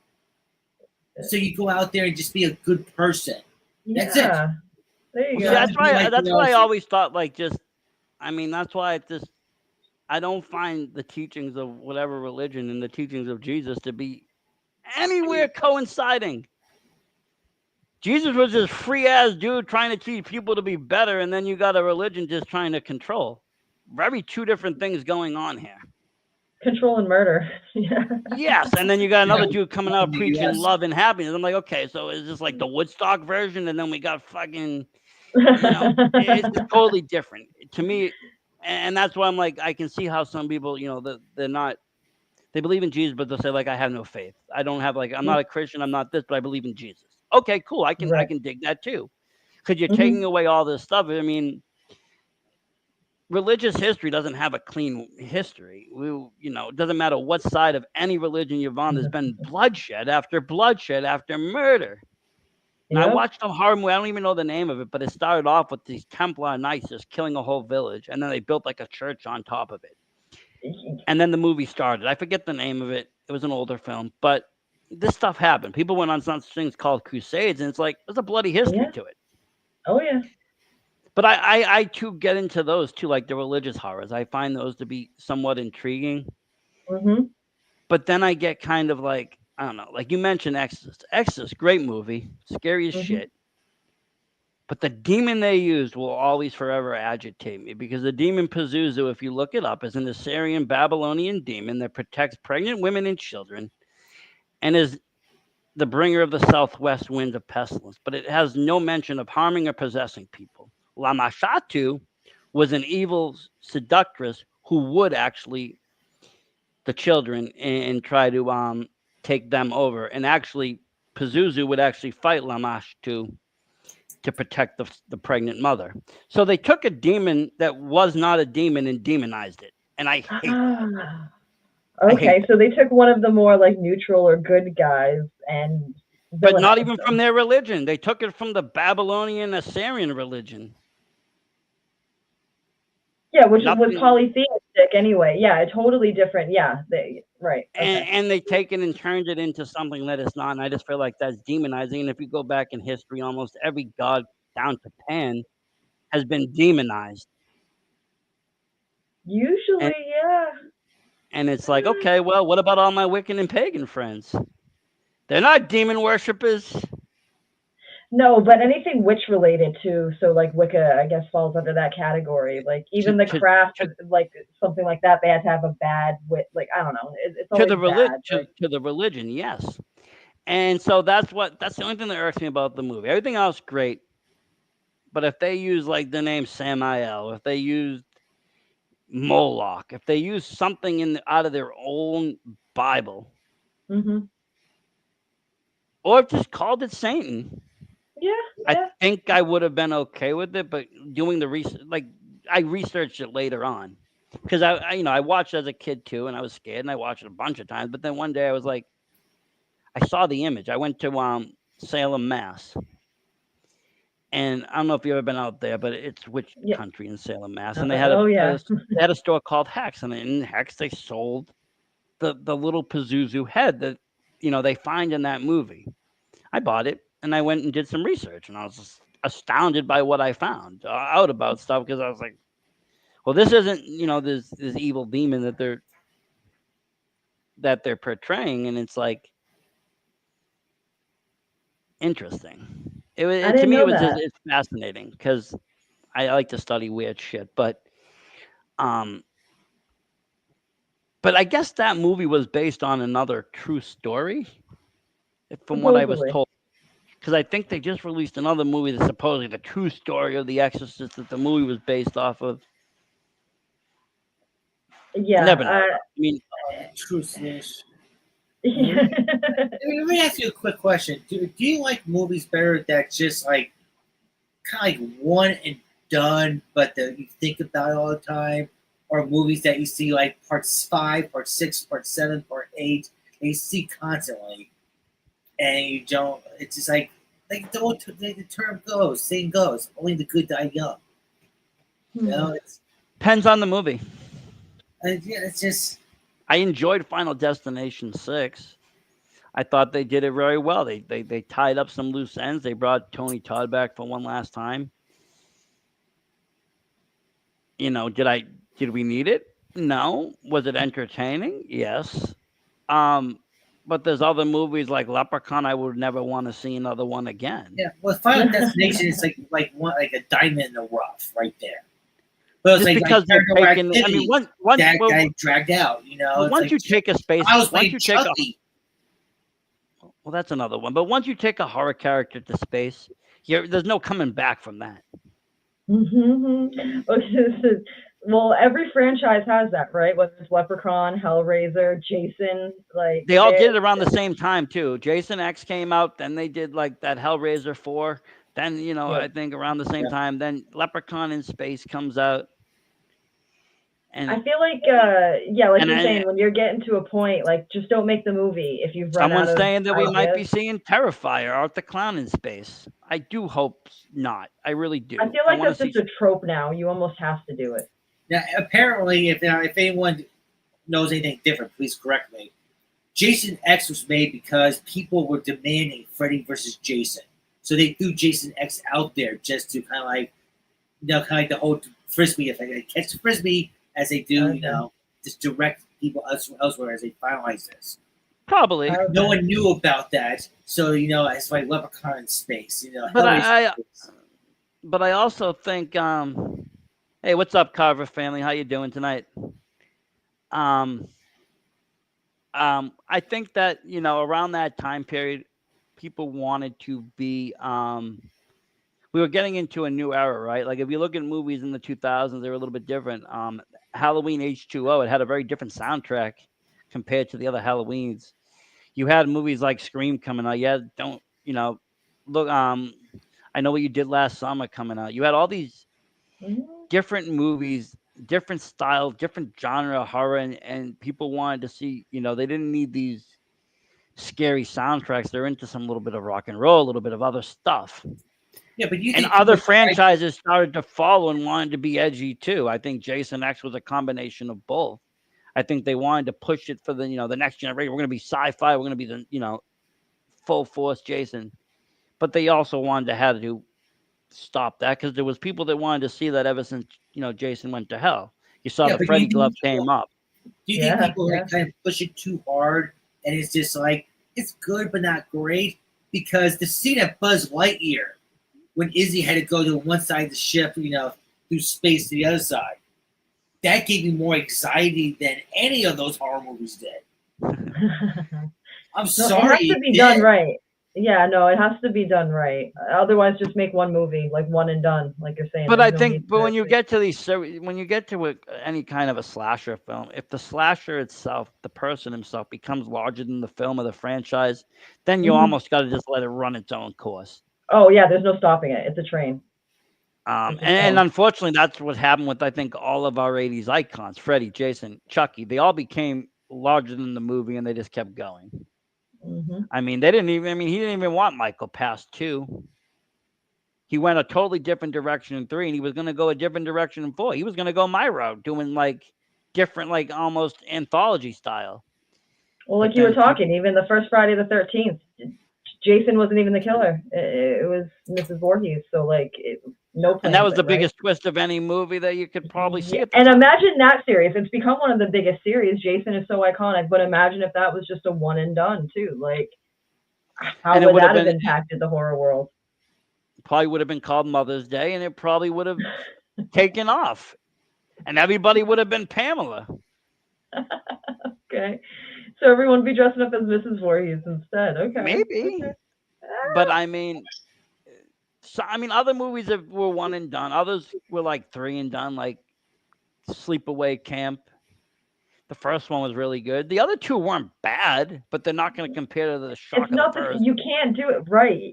How are you gonna get that back? You'd have to. It's like lightning in a bottle. You can't capture that again. It's No, it's very hard to do, and there's only so much you can keep twisting it around. Like even they did it with Psycho, and I don't think they should have, but they made more than the first Psycho movie. I don't think there was any point in seeing what happens after because the whole twist of it was gone. yeah, exactly. Yeah. And either he's gonna kill again or he's not, but we already know that he dresses up as his mom. The spoilers. Yeah, you can't. Like you're saying, you can get away with it with slashers. Like even some of like the aliens movies. Are they the best? No. Like the second one. Yeah, But for then me, See, special that's where movies. Terrifier changes things. I think Terrifier 2 outdid Terrifier 1 in storytelling. Yeah, I have a special place in my heart for Psycho 2. for Do Psycho you? 2, really? Psycho Really? 2. Because it's like when I was like, God, I can't remember what year it came out, but I was a little shit back then, a little kid. And my mom was telling me, I remember to this day, my mom was telling me about the first Psycho, and like, we'll watch the first Psycho. Let's see what's the second one. And when Norman saw that woman snooping around, put that knife down her throat, I still remember to this day, my mom just grabbed me by my head and like covered my eyes, like, you don't want to watch this. I to this day. It's funny. I'll be honest. I remember the first Cycle because I watched it in school. So like, yeah, they actually showed us the movie Psycho because of its Holy filming shit. techniques, and we got introduced to that movie. There's no Oh, they, swearing in it. There's no blood in it. I don't think. Well, the shower scene might Very have little. blood, but it's very Yeah. little. yes, very little. It's just like Um, alcohol. but the way some of those shots were done, and just Alfred Hitchcock and himself being who he is, they actually taught that in my school. So like we saw that in high school. That's pretty cool, actually. That's But I Very also awesome. went to but I also went to school with Eliza Dushku, which was really cool too. She was already had worked with like what's his name? Arnold Schwarzenegger in that film. She was just about to do Wrong Was that Turn when Commando she or True graduated. Lies? Yeah, she did True Lies, and then right after she graduated, like about a year later, she did Wrong Turn. Ah, I remember that one too. Oh man. And then eventually, what? There was one with Henry Rollins. That was the last one I watched, as far as the wrong turns go. I've watched those ones, and that's another one. It's like, eh, Yeah, eh, I fell off after a few of them. I get the story. I get they're all different, but it's like, okay, we're seeing the same kind of trope here over and over again. Certain movies you It, can't do. it's hard. It's hard in horror, and I'd probably even honestly harder in a book format if you were to come up with like a novel and then write a second novel to sequel it. Right, it can be. That's why I don't understand like some of these like the trilogies. You must have to have it so planned out in advance. Like I would have to. I don't understand. It would have took my whole life to write Lord of the Rings. Put it that way. Yeah, there you go. Okay, I would have been dead twice over. Publish it on my deathbed. Yeah, exactly. Um, but he did it. He did them all, and he wrote other books too. Yeah, like see that's something where you want to make sure like the plot stays like tight. You're not like all these loose ends, like just things like that where it gets to be a huge universe and you have to be very mindful of how you're building that, right? Because everyone's a critic. Anne Rice did a good job. Anne did a very good job with keeping that kind of community because you would see the books later on reference earlier books, Yes. Yep. and And even and like hint at other ones, like they'll talk about the Mayfair witches yep, slightly and like so you get different like trilogies like and they're blended. really well, they're really sparingly on taking any of them to film. Like they did Interview with the Vampire, that was a masterpiece. I did actually like Queen of the Damned. I thought they did a really good job with the soundtrack. And I loved Um, Aaliyah as the Aaliyah was vampire. as the vampire was amazing. The whole storyline, just everything. And then they did this television show, which I thought was interesting. For the interview with the vampire, I've Yeah, watched a couple of episodes of that. it was Did you interesting. watch the entire thing? I think so.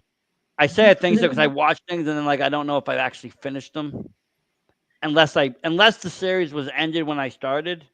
Hmm. Because normally I'll watch things up until whatever point, and then if I don't Binge watch. remember, I Yeah, stop yeah. watching because I don't have the time every week. Um, but besides that, there's not a lot of stuff that they've touched in that series as far as the vampires and all the other vampires that existed. Like one of Hmm. my favorite vampires was the vampire Armand. I thought he was one of the greatest characters. Yep, yep. Well, that whole Uh, troop of vampires was wild. Like that they and the rules they followed, burning fucking. I I love the whole thing though because there was no there was for me the whole story and everything about it, there was just vampires. There was no sexuality in the vampires though. Everybody was just free love. The Pretty much, yeah. guys admired guys, guys admired girls, but they were talking like, "Oh, this vampire man, he's so beautifully handsome," and like it's another guy talking about it, but Yeah, yeah. it just brought into a whole different dimension of, well, wow, these beings aren't so sexually uptight as humans. No, very liberal. Yeah, They're just like, whatever. We're having fun. yeah. We're here forever. We're having fun. It's about that energy exchange. Yeah, it's not about the body. I mean, there was times an interview with a vampire. I'm like, are these two are gonna like hook up or are they gonna kill each other? What's happening? Because there's always We been got a like this fighter. this little tension between the two. Yeah, But they agreed. were like, but they were, as the decades went on, it's almost like they were a married couple. So it's like there's very dynamic in that. Oh, you're right. And that's what you need. You need characters to be well thought out like that and well written. And unfortunately, depending on if you're stretching out series, you can't do that. But with something where you're just focusing on that one thing, sometimes you can actually hit that mark and make something amazing Well, without I, butchering it. you do it like I would do it is just you could have multiple characters, write shorter stories about 'em, so you don't have to drag it on. Yeah, Um, yeah. I've seen like, or sometimes I'll see like three stories, and then like they'll be intertwined with like a bigger story. Something like Yeah. VHS kind of, where like the Yeah. guy's stealing the video, and then you keep going back, watching a video, watching a video, watching a video, and Yes. I'm really Yeah. big Stuff into like that that's now. cool. I think that it gives you a variety of something to watch, and then hey, if I don't like that short, then I can watch this 20-minute film Mhm. instead of just being stuck there watching an hour of something that's been like, okay, either it's good or it's bad. And when I say Right. bad again, it's something that's not interesting me. It's like Tales Um, of Halloween, if you've seen that, with like all the different shorts that they've done and yeah, I've stuff. seen Like, that one. yeah. Oh yeah, I've been on Shudder late at night. They have a lot of these like never heard of things, but I think that's what's It's made good it for also it. so much fun. Just there's a whole list of movies that I've never heard of that are either been put out by independents or they just missed any kind of premiere of newsworthy notes, and now they're out there and you can watch them. It's like I'm watching all new things. And in this day and age, it's easy. Like I remember growing up, it was very hard to get your hands on certain things, especially if you didn't want to go the torrent route and you wanted to actually buy something, have a physical copy. Like it. Oh, yeah. No, you say torrents. Like I've gone through so many computers with torrents, but I still end up buying the Pirates Bay. Pirates Bay killed me. I mean, LimeWire before that, everything. We were in the. So I've you been still old. buy the physical copy, yeah? Like you're saying, you Ooh, want to support the art. I don't even buy just one. I got how many versions of some shit I have because every couple of years they do a new 4K, new slip cover. Oh, this one comes with a CD. Oh shit, gotta get it. I got No, like I six of feel the you. same movie. That's good. I feel you. I have a couple of movies like that too, where it's like, well, and I usually keep them. I can't give other versions away. No, I there's gotta nothing to have give all of away. And then I'm like, thanks, Shout Factory. You just had to just drop another, poster. Great. Thank you. them.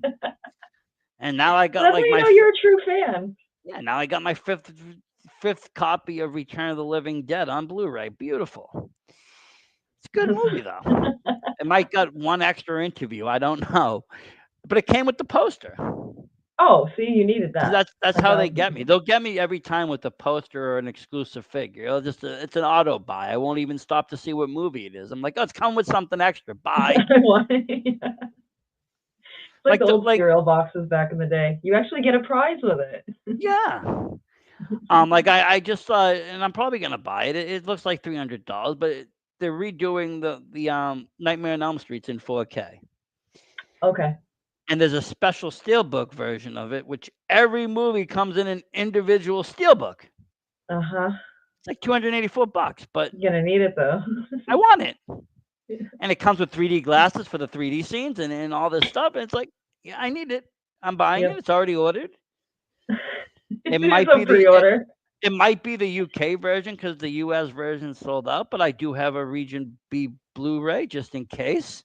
Okay. Okay. That's how, 'cause there's a lot You're of films. prepared. A lot of films. I got into this series of crazy films called Gyra's Guts. It's a Japanese film, Okay. heavily sexualized horror, like porn horror. All But it was right. Japanese, and I found it in one of these horror magazines. It might have been Fangoria or something. It said, "Oh, now released." So I bought it,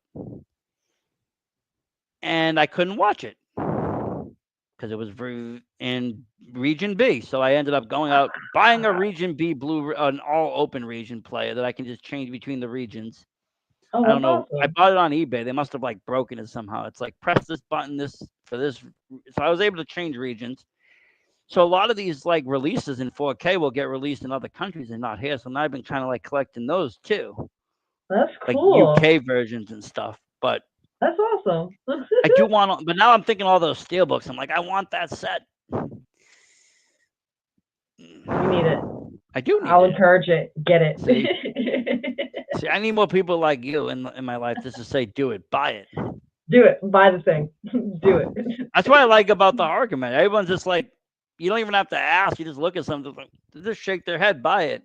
Yep.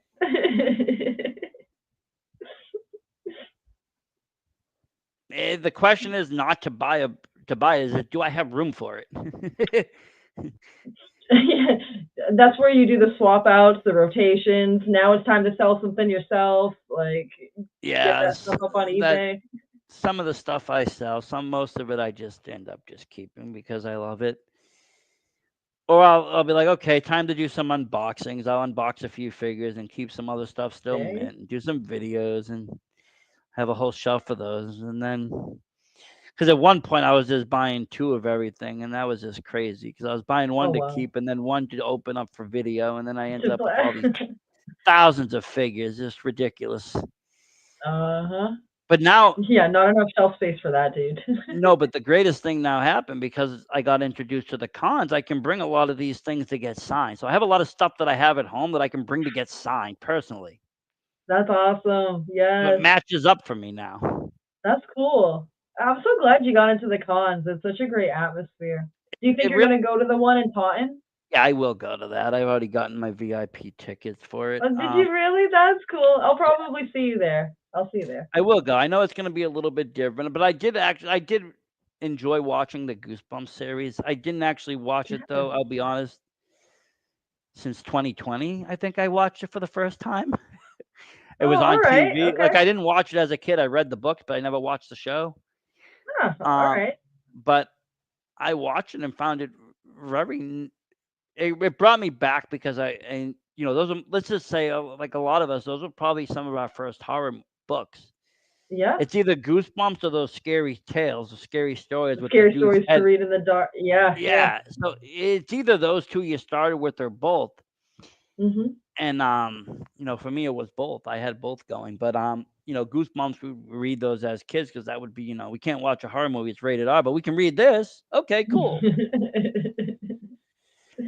No, it's nostalgia for sure. That's why, like, I think this one is definitely hitting the nostalgia, except for any of the new kids that are onto it. Like, but it's Well, definitely like an our I generation think thing. people should get back into it because I'm sure if I went back and read like a lot of those books, they would still hold value today.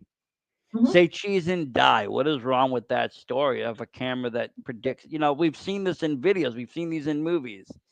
You know, Yeah, what's the one with the dummy there? I- You know, that might even be Night of the Living Dummy. I think Night it of the might Living even Dummy. be They one. could have Yeah. made a whole. They could have made a whole movie on. They could have made a series of movies on that. Night of the Living Dummy 7 would have been a success. Night of the Living Dummy in space. Yeah, until it goes to space. No, you're right. Like they were really good for like kids stories. They were amazing. They were very well done. And then And even the series, like I was impressed in how they put them to film because, like I said, not everything written goes well on film. Sometimes it's not executed very well at all. yeah, yeah. But these were all done pretty safely done, I would say. They did they and I also having him in the beginning with his papers flying everywhere. He had a little cameo in there, R.L. Stein, in the beginning of the intro. Okay, yeah, right. He's Good walking stuff. up with the Yeah. briefcase and all these papers are flying. Um, just the whole thing. R.L. Stein was, like I said, one of those guys, like probably the first author that I actually got into as, for the literary work because just being introduced to that and that's what everybody was reading. That was the thing to read. What Goosebump And books those do you have? What covers were amazing too. The covers, the covers? artwork Covers on sold them, me. they That's pulled what you sold in. me Yeah, because the yeah, books had no exactly. pictures. No, no, but the covers let you know what you were in for. I love the one and I love the story though, the amusement park one too. That had a really good cover and it had a good story where they go to like the amusement park and it's like demons or devils running it. I don't know if Um I remember that one. yeah, it's two parts on them. They made it into some of the episodes on the TV show they made into two parts for some reason. That one got a two-parter. Huh. Um I'm probably going to have to rewatch them though before going to Taunton. But yeah, I definitely plan on going to that one. Like I said, all of September I got all these horror conventions all across the states. And Well, then you're gonna next be year, busy, but it's gonna be fun. my friend has convinced me to go to the Texas one, so I think I'm gonna go to Texas too. Oh, He went to Texas this year, Have fun. wow. but I don't No, know. no smoking and no Pornhub for you. I know. I'm scared about going to one in Texas, but I might be able to survive 2 days. The other one I saw is in You'll Berkeley. wake up and Vince is gonna be next to you, Oh, that's scary thoughts. Those are horror and thoughts. Warhammer will be recording it. Fuck, not going on a Sunday. Shit. Um, there's also one in Burbank, California. I'm looking at too, though, because I figured the ones in California must just be crazy. Interesting. Yeah, I feel like when I was talking to this about with someone recently too, they were saying that the cons on the East Coast and the South happen the most often. They don't really happen on the West Coast, but when they do, they pop off. Like they just do it differently. Like the entire vibes are different. I've only been to a Comic Con out there. I haven't been to any of the horror cons, but I've been told they can be very fun. I think I seen one like Monster Plaza or something, Monster. Okay, yeah.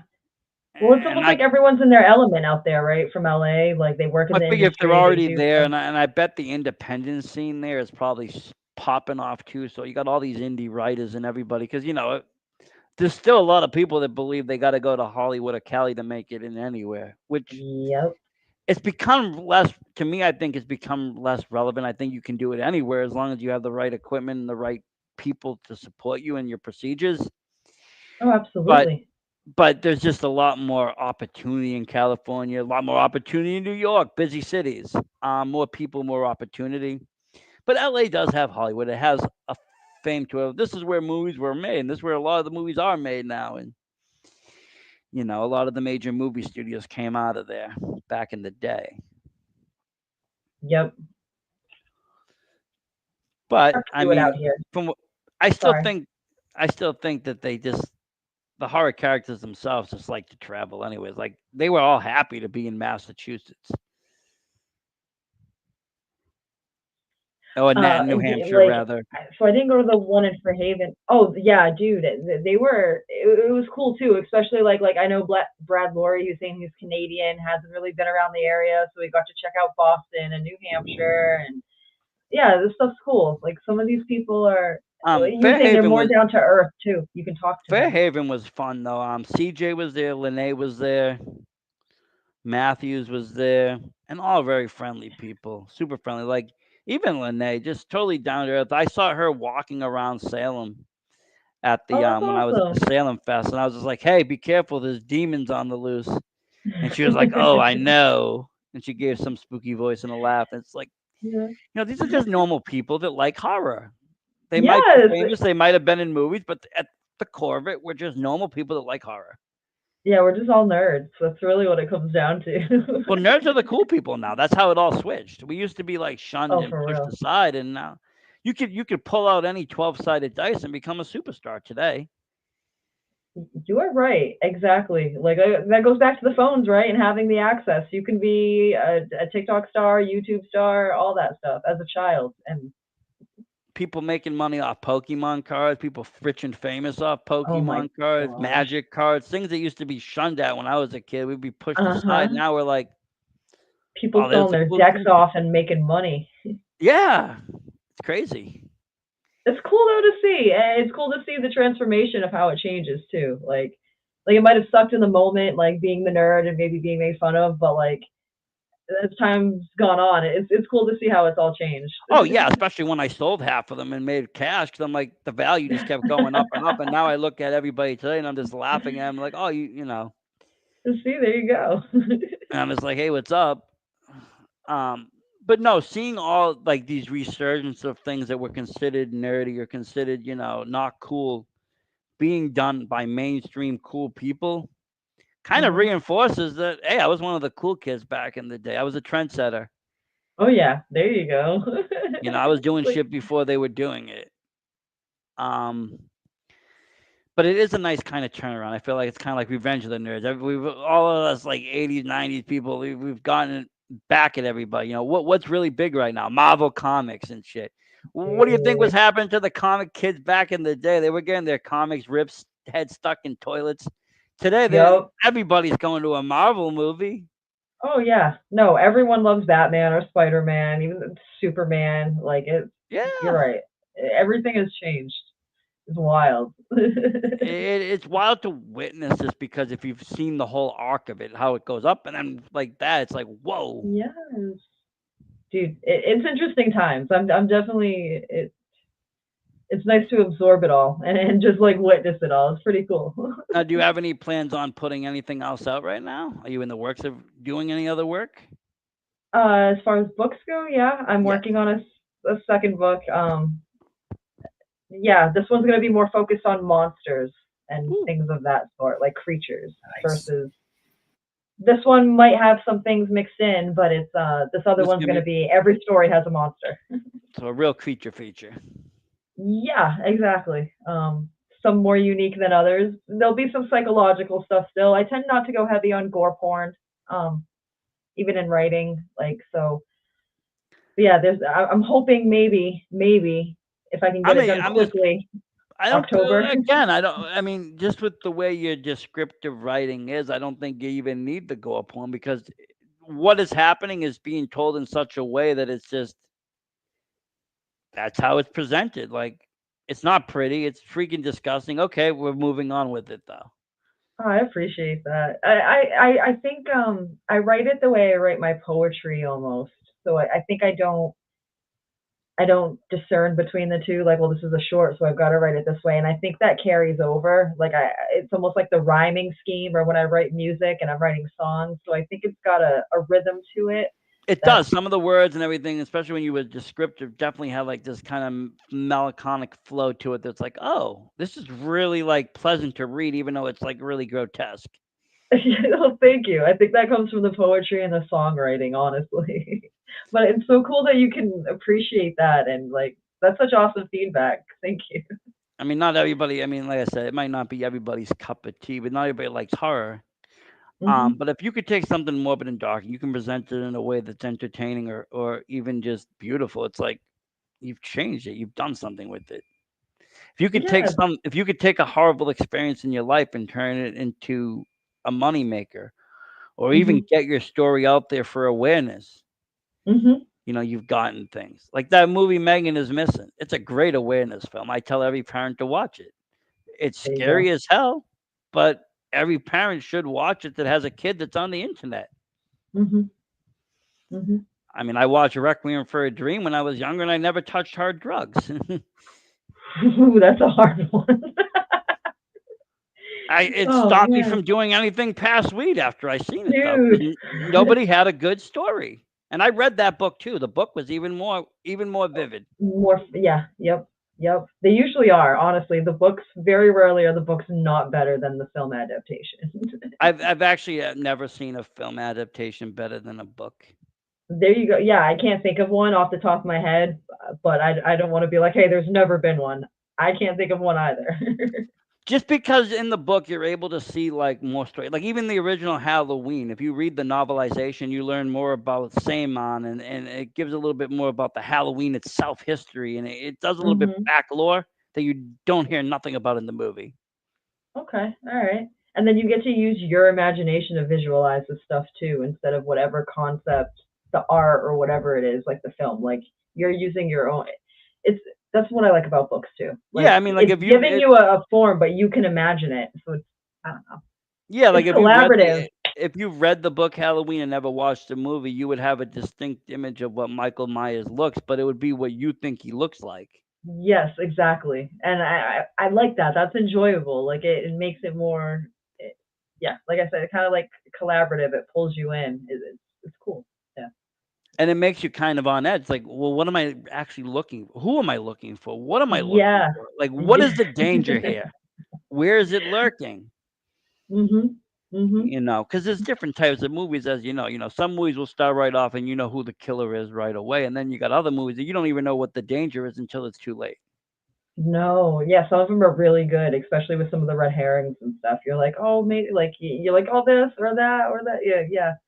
Those are the Eh, best ones though that keep you guessing. Like if I've already figured out the entire movie within the first 5 minutes, I'm not saying it'll be boring necessarily, but it's like You better do those something are with that information that's going to get me excited. Otherwise, you've yeah, already blown it. kind of, yeah.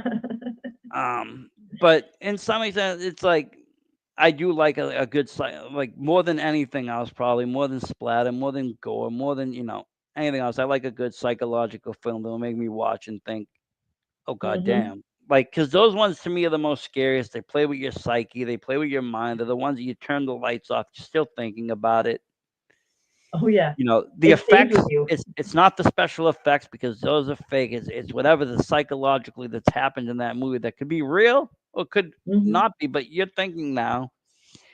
And Oh those are yeah. the ones that stick with you. For sure, for days, for months, sometimes years. Like it's Oh wild. yeah. I mean, I go through threads all the time and I'll see what people are like will say about movies. And someone will be like, movies that I've watched like on a daily basis, they'll be like, I've only seen like once and I've been, never been able to watch it again. Uh huh. I'm just like, Mhm. oh damn. But I I wouldn't have appreciate. I seen the mean, perspective. Yeah. but like I said, this movie like Martyrs that some people just thought was just, just brutality upon brutality and didn't realize it was actually like a storyline woven in there. Yeah. I was gonna Pretty say deep there one. was a good story. Yeah, it was horrifying.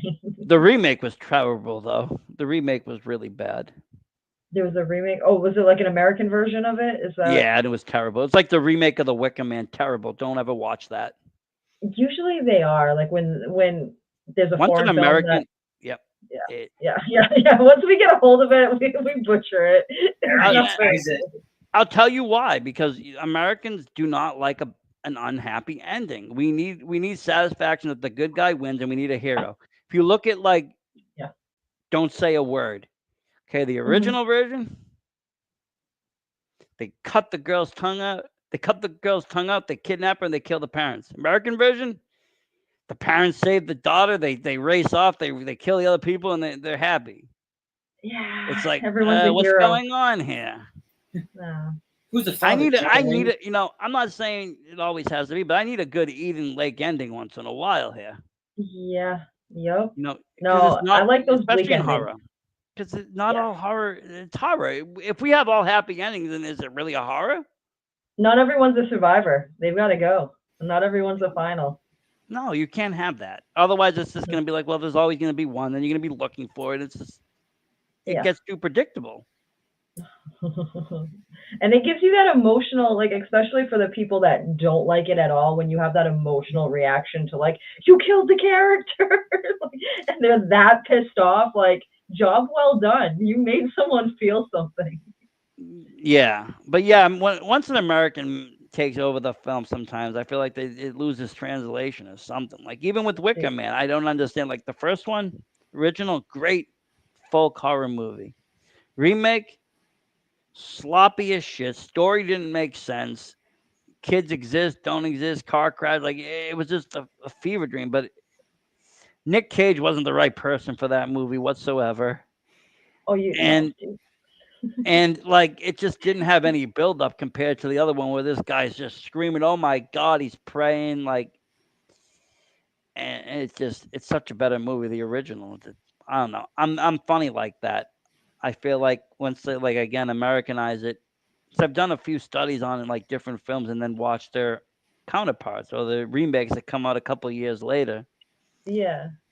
Because normally I get myself. What happens is I go through like Shutter or something, and I'll see like a movie and I'll watch it. That's just how I ended up seeing Don't Say a Word. I think that's the name. I'm probably saying it wrong.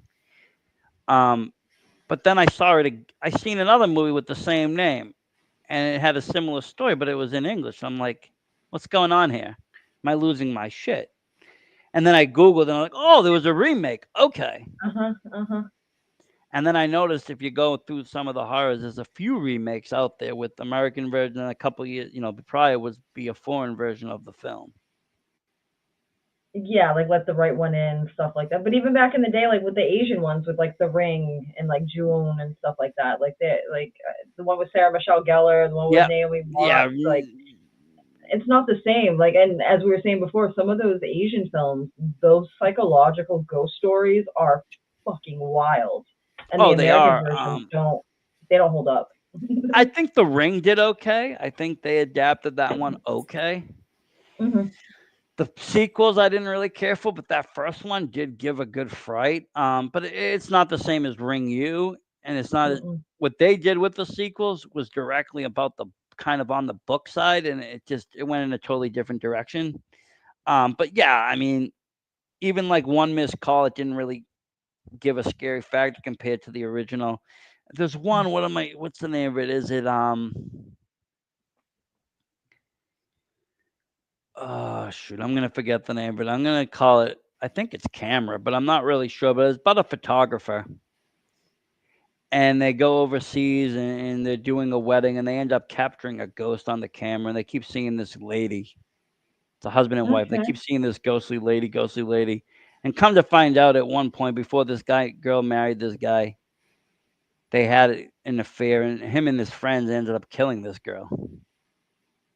Okay.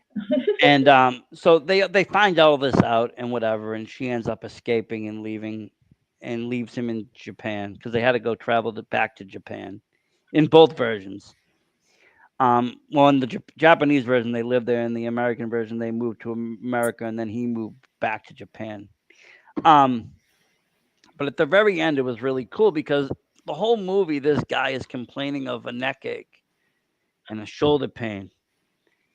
And at the very end, you see the girl that he killed just sitting on his neck, and she's been sitting there the whole damn movie. That's why he's had this pain in his shoulder pain and back Oh, okay. pain because the That's ghost has just been interesting. sitting there. Literally the weight of his decisions, right? Like weighing down Yeah, on and like him. something about the way Japanese films use their actors and actresses to contort their bodies, I find it to be really Yes, much more Yes. scary than anything any American film can do. for real. Besides The No. Exorcist, only that Exorcist crab scene can compare to anything that these people can put their bodies through. And When you not for see these, nothing, even the children actors, like the child actors they get are so freaking believable. It's insane. Not only the stuff they can do with their bodies, but the emotions that they can display. Like some of those children, it seems like they're in fear for their life. It's crazy. yeah, they're really good at that. And again, I think that all plays into why I find those movies to be more scary because if it's believable and if you see these kids believably looking scared, you're like, wow. Yeah, yeah, they It, sound. it takes you out for a second and you forget that everyone's an actor. Hmm.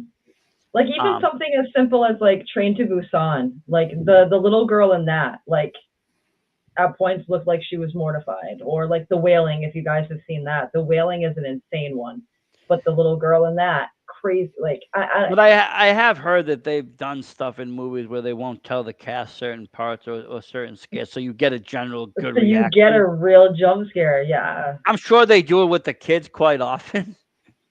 just torturing the kids on set. um, Maybe I don't know. But I don't know. Child actors are always the creepiest, anyways. Well, that's the whole thing is watching those movies, like even like Miko Hughes was at this last one, and if you grew up watching Pet I did. Cemetery, I Wes did. Craven's New Nightmare, like yeah, it's creepy, right? And it's unsettling to have the kid be so evil, if you will. Gage for me was the first of all, it was the first time I saw a movie actually kill a kid. Because You're no, like, oh shit. most of the time it doesn't happen. It's very No, taboo. they're off limits. Yeah. They are. That's why Freddie went after teenagers. That's why Michael went after babysitters.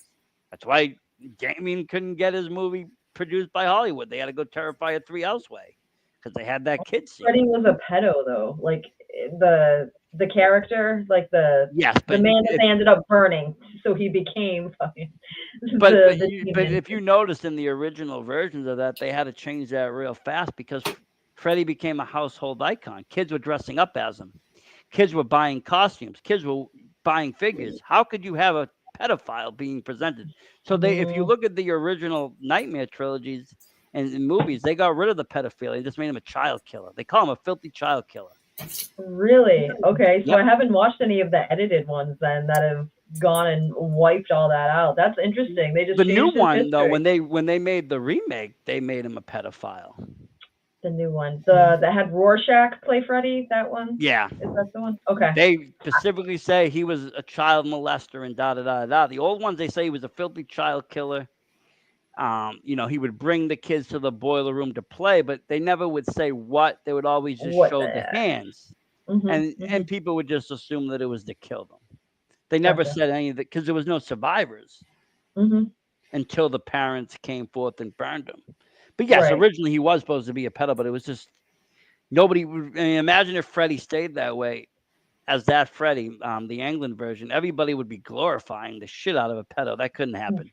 Honestly, that's what I thought's been happening this whole time. I didn't know they edited that shit out of the OG They they stuff. they made that they made that Freddy not so much pedophilia, and they made but when they remade the movie, they kept it all in. I think that's why a lot of people were like did not like the remake because they Honestly, didn't I realize think the it's more original story. horrifying. The original story was that though. They just had Yeah, to which is change it. why I think it's even scarier. You had this real life dude doing horrific things. The police couldn't handle it, so the town got together. They handled it, thinking they're gonna keep their children safe. But now that fucker comes back and is still He doing it. Like that he is comes back. horrifying. Dude comes back like the Candy Man, but not even like because he's looking for No, just. He's looking for justice that he doesn't even deserve. no, right, He's looking exactly. for the justice of his own murder that he doesn't even deserve because he was harming these people's kids, and it's like he Yeah, believes he's right, and he's just trying to finish everybody off. that's what made him one of the most menacing dudes, honestly. And it made sense too with his like wisecracking and shit talking that he would do in the movie. Because other than, I mean, well, Chucky's kind of like that. Like he says some wild stuff. That character. Yeah, Um, but I mean, Freddy's one of the only ones other than Chucky I can think of that says some fucking crazy stuff. yeah, like he started becoming known for those one-liners, Yes, and exactly. honestly, it's some of the later horror Freddy movies became almost comedic. Mhm. But then Mhm. New Nightmare came, and I thought that one was very terrifying because they made it meta again. They brought it back into the real world and gave you this whole twist. And the Freddy they used for that was so much darker and eviler Mhm. than the Freddy that we've seen, who now by this time has been making jokes and shit. Yeah. Yeah. It's like, oh my god, this Freddy isn't even talking. You know. No, it was good. It was good. But Like, seeing not. Nikos I there didn't know was that. awesome though because like again he's a child actor, one of my favorites. I grew up with Pet Cemetery and I grew up on the New Nightmare and seeing him in both and seeing what he had to just thinking about those scenes and just like it blows my mind to think that a kid can act that way or be taught to act that way because he was really good as Gage. Oh yeah. Oh yeah. He was really young then. He was a little bit older when he did New New Nightmare, but Nightmare. at Pet Cemetery he was still very young. Mhm. And it's either like I don't know if there's just like just this disconnect, and you're like so involved in playtime, like as a kid, like when we get into like oh we're just playing, and he's like playing hardcore, but filming a movie, or if it's just talent. Like, do some people just have a talent, and it doesn't matter if you're like 3 years old? Yeah, they understand like what to do. It's weird. Yeah, Um, yeah. but child actors in horror are always just I feel like influential in a way because very rarely are they the victim. Usually Most of the not. time they're actually the protagonist. If you look at like The Omen, that Mhm. child in that will, end your fucking life in a second. Mhm. Look at Children of the Corn. They all killed everybody in the town. Um, And for some reason still, like even in the Omen, I know a lot of people like they don't want the kid to be like stabbed at the end with all the knives or whatever, the ritual swords, the blades, whatever you want to call them. Like people still were rooting for the kid. Yeah, like there's just something ingrained in us that we don't want to see kids get hurt. So when you put them in that horror position, it blows people's minds. Like, now they just wanted to see the Antichrist thrive. okay, that's what it was. But no, it's true. I Uh, mean, I don't think at the end of the day anybody cared that Reagan threw the priest out the freaking window. no, but if it was flipped, people would have cared. Yeah, Yeah, but yeah, everybody right. would be No, like, "What'd yeah. you do to that girl?" Yeah, exactly.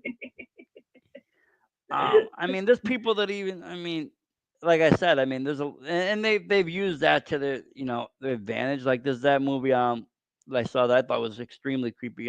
What happened to the children? It's like these two kids fall in a cave hole and they come out totally different. Oh, and they end up I like haven't seen that. killing all the adults. It's something worth to watch. I won't get into more of that, but again, kids playing creepy roles. Yeah. Um, that movie Weapons, it looks like it has some children in there. Yes. And I was surprised to see, but it did 45.5 million opening weekend, and that's really impressive. It's getting some good scores and feedback. I'm interested in seeing it. Yeah, should be good. It outdid I think a Marvel movie and something else, Freakier Friday. So I mean, that's pretty good for a horror. Yeah. Talk to me, Considering a lot of the horrors that we love now bombed when they went to theater.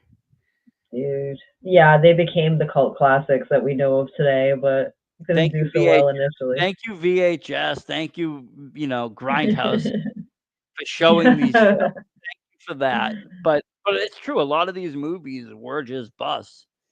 Mhm. I mean, even the first Halloween film, the guy told us, I didn't know it, but he taught us that day was actually considered an independent film. It had a really small ass budget.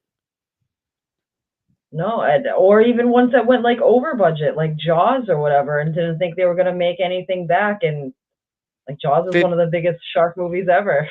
50 years later, here we are celebrating. Exactly, he's still terrorizing people. So it's wild to see the process of how these films come to be. It's so cool. And how they change over time, how people look at over time. Because Yeah, again, like I said, Cannibal Holocaust, one of my favorite films, but if I was growing up at another time, it would have been banned. I probably wouldn't have been able to see it. true. Yeah, it could have been. Or depending on the country you live in too. Like we got to deal with that, right? Some countries don't allow for certain films. Like And even today, I mean, very rarely do films, you can't find them, but there is some films that won't get a light at all. no, you're And right. They're just sitting on a shelf. but since we have the YouTube and the internet, I feel like these movies still get made. They just go to other places or go to Tubi or go to some kind of free video site.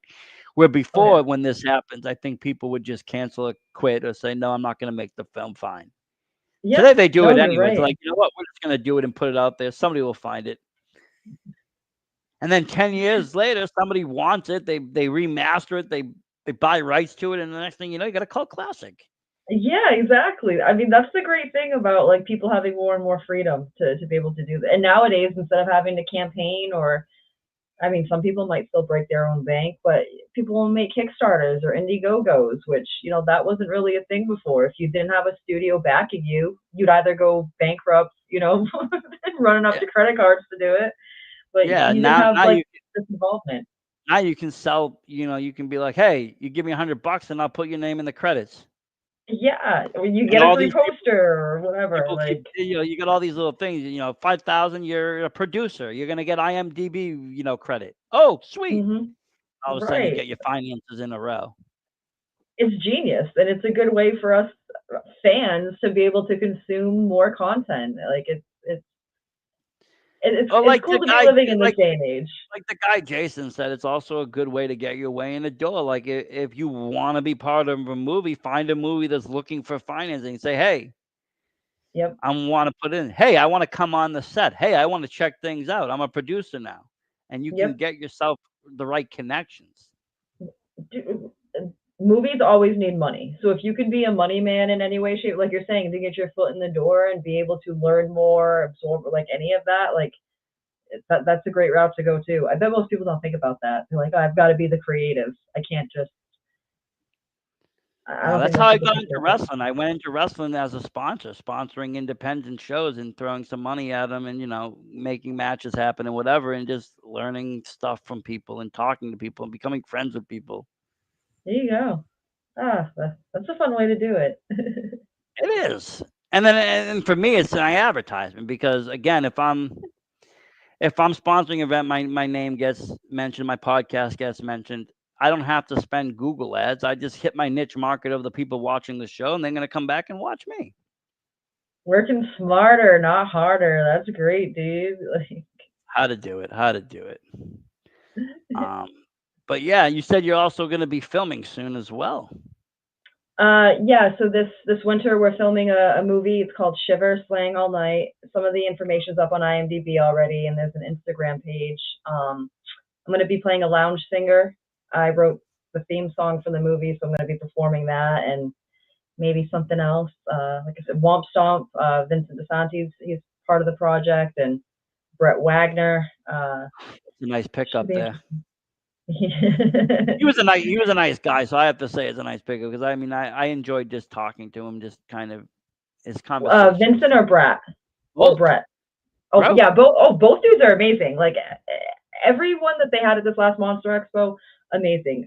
Vince is a really cool dude, really passionate, really talented. When you're talking about people that like are in it, like just listening to him talk, not just about like Jason, but other projects he's working on, like it's like you're saying, like you got that passion there, you got that creativity. It's cool that you were able to have like a conversation and pick up on that, like because that's what this should all be about. Instead of like almost like dog eat dog, which is kind of like the mentality out in California and LA. Like everyone wants to step on each other so that they can succeed instead of helping Yeah, each no, other see, I'm out. always and I'm all about like you're an author, right? Yeah, Have you ever heard of any person that only reads one author? No. no, Okay, so no, you don't need to worry about it. You're not competing with anybody else. They're gonna buy their book, and they're gonna buy your book, and they're gonna buy the right, next person's book too. They don't yeah, just need to yeah, buy your book because they're not gonna just right. read you. Same thing with movies. Same thing with the wrestling. Same thing with anything. There's enough fans in the world to feast everybody. You See, don't there need to you go. Like, gouge. You don't need to gouge anybody's fans. There's enough fans for everyone. Believe me. yeah, that's the mentality to have. And unfortunately, people lose sight of that or get too like focused on making it happen for them. But out here, there seems to be a great community of that stuff. So yeah, I'm looking forward to filming that movie. It should be interesting, and we have some of the cast from people who play different Jasons are going to be in that movie. Ooh. So um, it it should be cool. Yeah, hopefully it all goes Yeah, well. I was thinking And if about you're, that. I met CJ at that Fairhaven one. He was super great guy to he's talk to as cool, well. Speaking very of Jason, personable, right? Like yeah. just like not you don't get like a weird ego vibe from any of these people, which is nice. Like it almost feels like you're doing the right thing, supporting their projects and No, stuff too. You're like, oh, this is all. he sold me a beautiful Alice Cooper signed poster, like, and it had Alice Cooper, and then he signed his portion of it, and he sold it to me for a very fair price. And I'm like, this is awesome. Thank Oh, you. that's amazing. Yeah, hell yeah, dude. um, but yeah, things like that. I mean, and that's what I think really makes me appreciate the horror world is how humble these actors still are. Because I know they've made money, they've had to make money, they've had to make fame, they've had to party a little bit, but they're still very humble. Oh yeah, oh yeah. I love to see it. I want to keep supporting what they do. You know, it's great, and it keeps me inspired too. Like, how much would it suck if like you love all these movies and you meet these people and they're all just like miserable, bitter assholes? Like it kind of kill it. Like for me, I feel like it would. It would kill What's some of even the worse is magic. if they're just boring. Like we've had, we've watched some great wrestlers on TV that have these great, characters, and then you bring them on to talk to them, and they're just boring. Oh, really? And it's So they're like, larger than life for their character. yeah, but then at least bring that energy to a show. It's still a show. A show's a show. It should still be entertaining. Don't just turn the Right. switch off that easy. That stinks. Me, I'm the same everywhere. I'm always the Versace star. I don't even turn myself off. I'm just You're just on go, go, go. 24/7. You want to talk horror? You want to talk wrestling? Whatever you want to talk about, I just go. I don't really. There's no reason to change who I am on here. Maybe I just dial it up a little bit, but other than that, there's no reason. It's just a good No, you extension of don't. myself. You What do don't you mean? dial it. You don't dial it up on a podcast. You You don't are think who so? you are on and off the air. It's not a bad thing. You're just You're a great authentic. guy. But it's just like you say, I dial it up. No, you don't. Sometimes depends on who. Sometimes I act more excited than I really am about shit. Well, I mean, maybe that's just like an energy thing, right? Like you don't have as much energy today, so you're, Well, not even for instead of that myself, but like lethargic. like for the other person. Like sometimes I'll bring a wrestler on, and they might not be in my eyes as good as I think, but I'll still put them over as much as I possibly can. Still gonna hype them up and stuff. Talk about, Yeah. yeah. Okay, respect. I can get that. Um, I try not to be negative either. Like if there's certain things, I'll try not to get in the way. Although recently I've gotten more negative.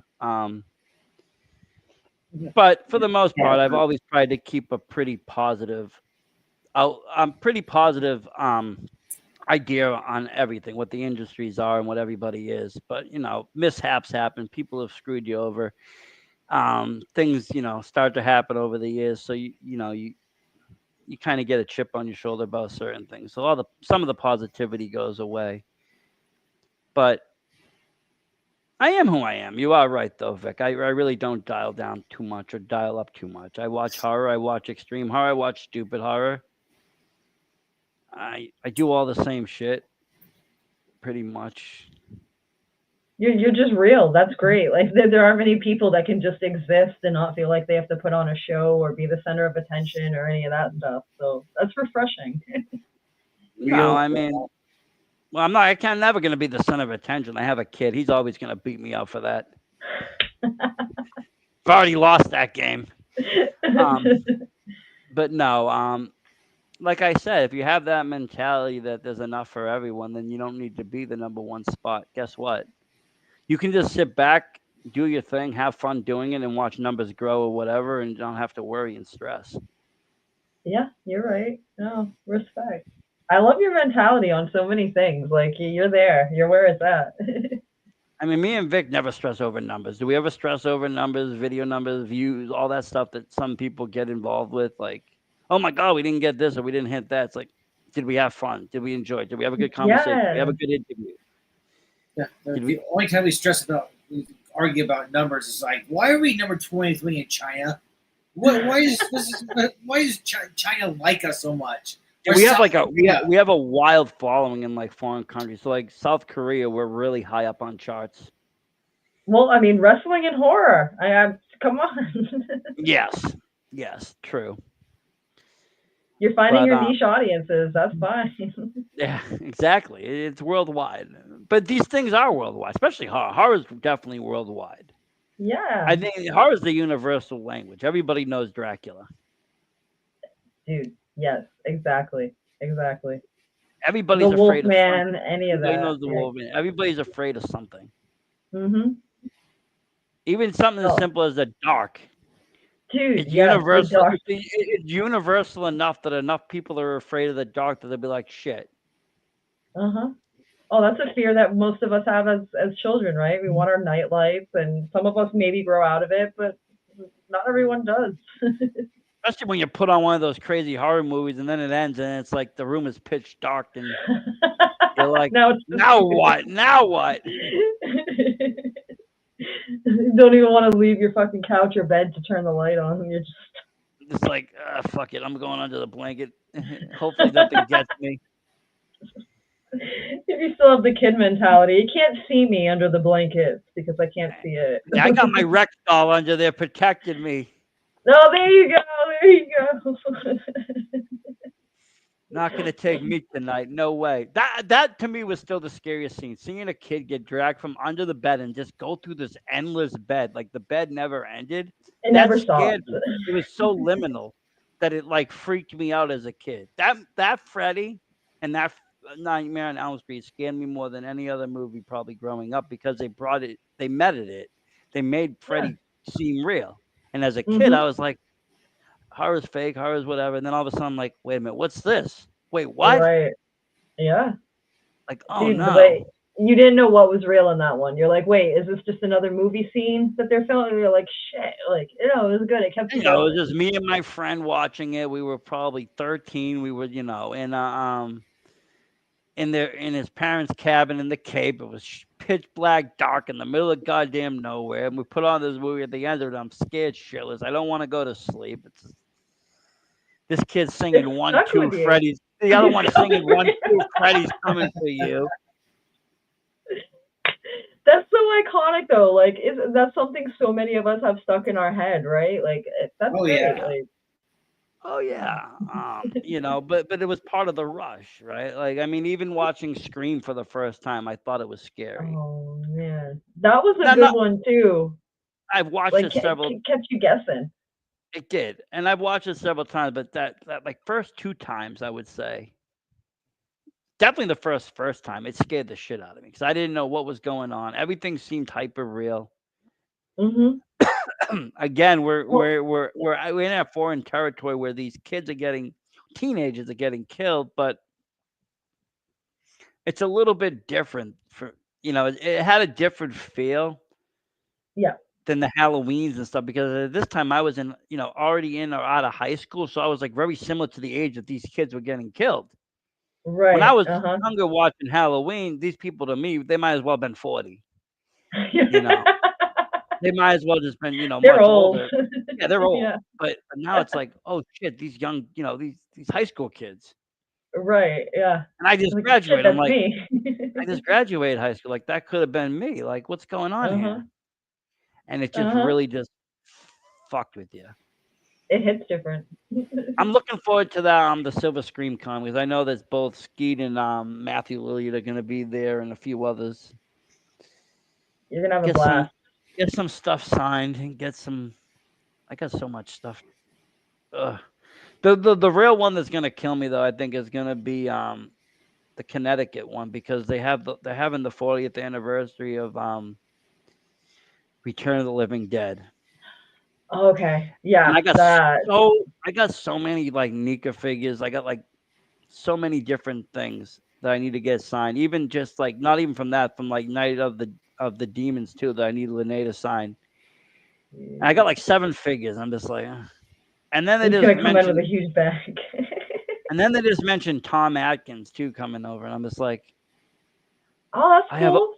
I have all that Night of the Creep stuff and Halloween 3, and I'm like, I got all those figures that get signed. And then I'm Are like, you gonna, dude? How are you gonna bring all this stuff with you?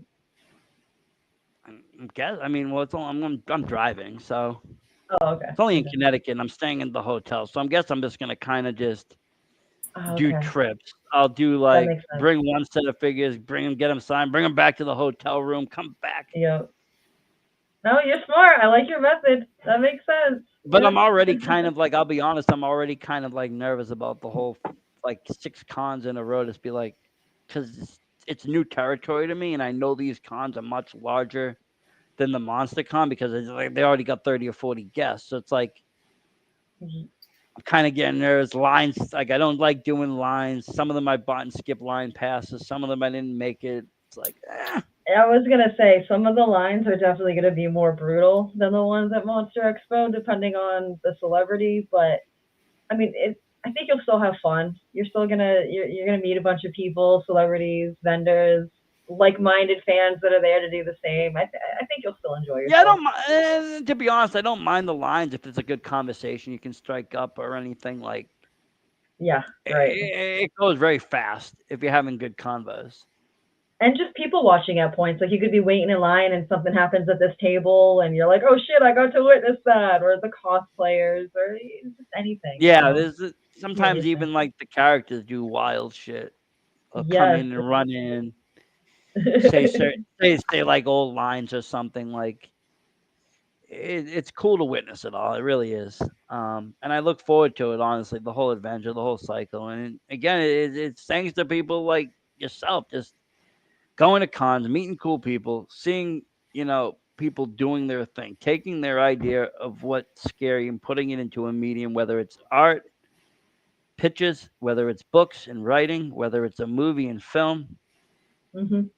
and just enjoying it. I enjoy all three, immensely the same. I can look at a piece of art and say, "Wow, you put your story to, a drawing."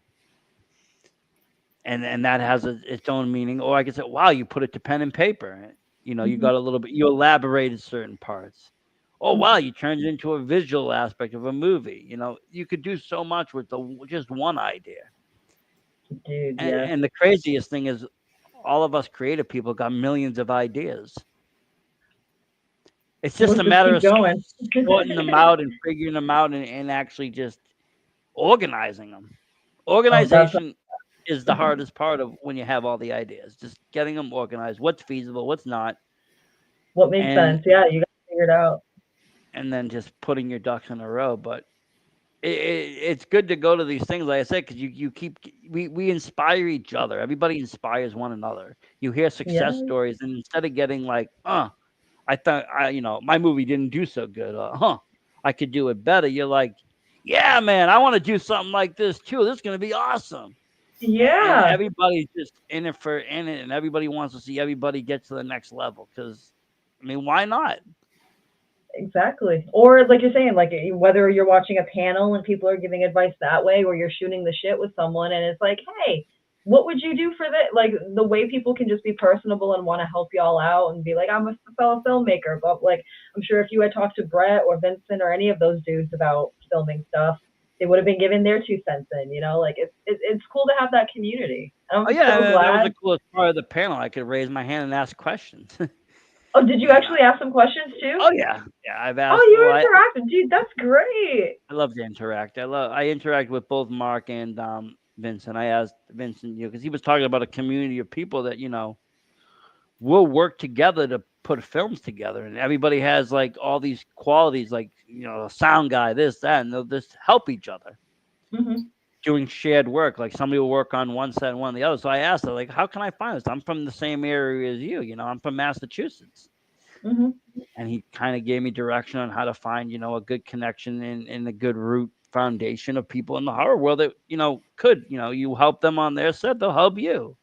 That's awesome, dude. Yeah. See, and I didn't get to go to the panel because I was working my own table, but like, that's great. That is so cool. And a lot of people will go to these cons and they might have an experience different than what they envisioned, but it sounds like you had a great time, regardless of what you might have been envisioning in your head. To the point where you've now bought tickets to how many more cons? Like that's such a cool, like that's so cool that you're just getting into this and you're that excited about it, and you had that great of a time. That amazes me. Yeah, I That's feel so like a awesome. kid in a candy store because it's like Ah, there you go. it's Yeah. brand new. It's brand new territory for me. I love seeing. I love. I only went Saturday because I got everything done and I couldn't get back Sunday because my kid wanted to do something. But I made sure to spend so much time, especially at this one. Fairhaven, it was a rainy ass day.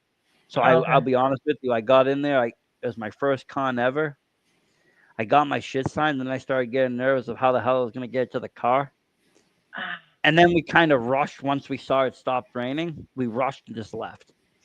oh, We stayed about 2 hours. I got everybody that I wanted signed, but we only were there about 2 hours because the rain stopped. gotcha. So on this one, if I didn't get everything done, I would have just spent the night. But it was only a 20-minute ride, anyways. Okay. Um, but we stayed the whole day, so we stayed for the panels, and I made sure to spend time on all the vendors, the small art ones, the people selling VHS, people selling obscure Blu-rays and DVDs, and talking to them. Hey, what's your favorite movies? Oh, have you ever seen this gory one and this one? And what's your take on that? And just talking to everybody that I could possibly talk to, and just Dude, soaking that's it in. awesome. And I Dude, want to do it all over again every weekend in September, and then Taunton, and then I think there's one more monster at some time in the end of the year, maybe December. I And then know they they have do a few of them now. It's hard to and then keep they do track. it all over again next year. And then I'll be going back to Fairhaven. I think Kane Hart is already coming back to Nashua. And Yep. yeah, they booked him right away for 26, which was Oh good to yeah. see. You also got to see. You also got to go see the Annabelle doll. Yes, I am Yeah, going to you're see the saying the Annabelle. paranormal. Yeah. I'm going to the main Paranormal Fest, which also has a bunch of horror people too, might I Oh, of add. course. When is this? Where is it? When? Um, I think it's the 7th. 7th. So on the 8th, we'll be putting out like wanted ads. Like Versace would just disappear suddenly because of So Because it's of like I Annabelle. listen. If anything, me and Annabelle will probably become friends, and we will have a third member on the podcast. who are you, TJ Tucker? I You don't. this little doll? Like I don't see Annabelle having a problem with me. Godspeed. I just don't. We'll talk some shit. We can talk different demons. If you want to talk demonology with Annabelle, I'd do it. Okay, I'll maybe tell her hex some people. I would tell her my gripe with the Exorcist demon. I'll be like, you know what my gripe is with the exorcism demon? That it wasn't a Christian-based demon that got inside young Reagan. And she'll be help like, one or Babylonian. she Yeah. she'll be help like, shut the yourself. fuck up. So I'll show you a demon, motherfucker. And she'll be like, so what? I'm a Raggedy Ann doll. Get off my back. Oh my god. The greatest thing is I though they made it so much scarier for the movie, but I think the creepiest part is it is just a regular looking doll. That's I was scary. gonna say, yeah, and I get they probably have like copyright issues with making that, but like still, like it makes it so much creepier. The Raggedy Ann, it looks so like unassuming. Like That's like the good the guy doll. I mean, it's a good guy doll. Who thinks gonna stab exactly. you to death? It's a freaking good guy doll. So it bothers you more, but that Annabelle doll they made for the movie already looks so menacing. It's like, Yeah. oh, I expect that horrifying doll to be a fucking monster because you not see the way it looks. What I want to know is what fucking young girl wants to buy a terrifying looking doll. That's what I'm saying. I Like, mean, ah, you might as well just buy Billy the puppet. I don't know. You're right though. They already made it look grimy. They already had like a tone to it. It didn't look like an actual real. It looked like a demon. yeah, yeah. I expect. Oh, you tell me a doll's possessed? I believe it. Like just looking at that thing. But then you look at that Raggedy Ann doll sitting in the cage for real with the little card on top, and you just see the thing have that little painted smile. And you're like, what How? the fuck Why? is Yeah, this thing? And yeah. what really can it do? Because this isn't I, no Hollywood, makeup artist effect. This is some real creepy shit here. no, that's what makes it more terrifying is the unassuming part, right? It's just oh, the cute little Raggedy Ann doll. No, that'll swallow you. Yeah, I mean, you might end up like the paranormal investigator that was in charge of her. You might not. I don't know. Just roll the dice. Roll that Dungeons and Dragons die there. Oh my gosh. See which side you land on. But that I think is also just another part of horror too. I'm a big fan of like the Conjuring film because they did pull from somewhat of the Warrens' real experiences. They might have not told the whole story, but at least it was enough to say, hey, this is partially real. And if you look up some facts, you can kind of fact check shit. Yeah, no, they were good. I like the series and anything that James Wan does too. Like it's usually gold. I can't say I've watched much of his stuff and I've been like, no, I don't like this. Yeah. But, some of them, I mean, like, I don't know, some of the paranormal films get, I don't think, I mean, because obviously after Exorcist, everybody threw out a paranormal film. Everybody had an idea of an exorcism. We had exorcism, Emily Rose. We had exorcisms of everybody. Yeah, Um, yeah. and we've had a lot of young girls floating. We've had a lot of young people screaming. We've had a lot of kids being demonized. But it's like not all of them have been done scary. Some of them you can tell they're just complete ripoffs. Then you got into Paranormal Activity, which that was good. But then everybody started making those types of films. Yep. Cash grabs. That's kind of like yeah, unfortunately. It would be like the exploitations of the 70s and 80s, but now it's a little bit different. Instead of the exploitation, it's like you said, cash grabs. They just take off what's going on. And they did the same kind of with that. You had The Conjuring come out, then you had a few other ones that came out kind of similar to it. Hmm. But then that one kind of just stuck and went. Similar to the other series the guy plays in, that did very well too. Was it Sinister? Um, Y- yeah, right. I get them confused. It's I either think it's Sinister. No, Sinister or something like that. That series was Insidious. pretty One of the two. Insidious. That's it. Yep, Insidious. And he did really good in that, and that series took off well as well. But a lot of the other ones kind of just got thrown to the side. And then the Nun came, and then everybody made a Nun movie. Oh, yeah. Okay, I remember that. Well, I mean, the character was kind of horrifying in The Conjuring, like, and the way they did the scene, like when she was in his den with the painting and stuff, like, it was really good. Oh yeah, but I'm talking about all the millions of spin-off movies that had nothing to do with that. Like, Oh, with the actual nun, not like the actual nun movies that were made. You mean just no, none of other? those. I'm talking like if you go on Tubi right now and type in Nun, there's about 60 films with the Nun Holy that sh! looks like that Okay. looks similar to the Nun from that Okay. movie. But it has nothing to fucking do with it. Okay. All right. I gotcha. It's like watching a movie called Terminators instead of the Terminator. Yeah, but they made a lot of them, like tons of them. So like there's all these different stories like, oh, some young nun got butchered in 1960 and now she's back for revenge. And they'll be like, oh, the soul of this nun. So many.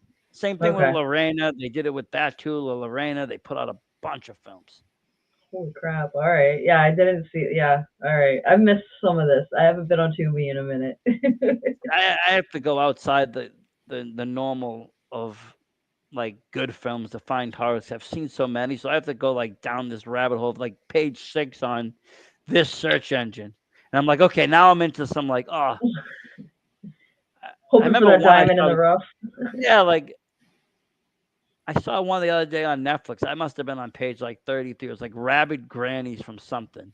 And it was completely horrible, horrendous horror movie. Uh-huh. B, maybe even a C. And but it was there. I never saw it, so I was like, cool. And somebody had a vision of their head about grandparents that had rabies and were chasing people with their dentures. That sounds familiar. I don't know if I've watched that movie. Probably have. Oh my god. Someone the dentures. That sounds familiar. Like I know I've seen that. And I'm like, all right, so Rabid Grannies. I'm gonna have to check that to see if that is the movie. I might have just it might have been a fever dream. I don't even know. Shit. See, you're dreaming your own horror stories now. I'm making my own. I'm watching my own horror movies in my own dreams. I don't even know what's real anymore. The rabbit holes though that you can even go and just like I said, the psych vision, just that thought alone. Like imagine being trapped in your own horror movie or trapped in your own story. Like just that psych alone would scare somebody because No.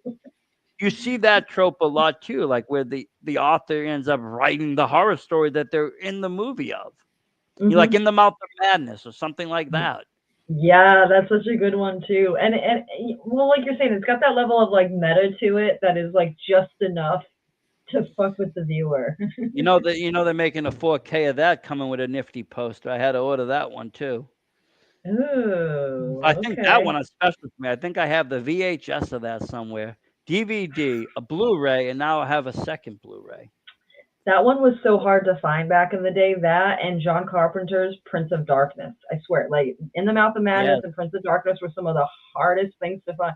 And like you're saying, now you've got like 5 copies on DVD. I do. But I like a lot of people didn't like In the Mouth of Madness. I like that one.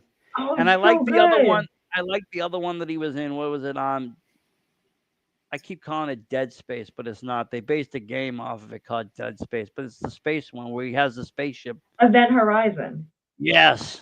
I thought that was really well done. But they did make a game called Dead Space. It's basically the same thing. You go on board an abandoned ship and you try to see what happened to the crew. Huh. And the ship hadn't been, the ship disappeared for like 20 years.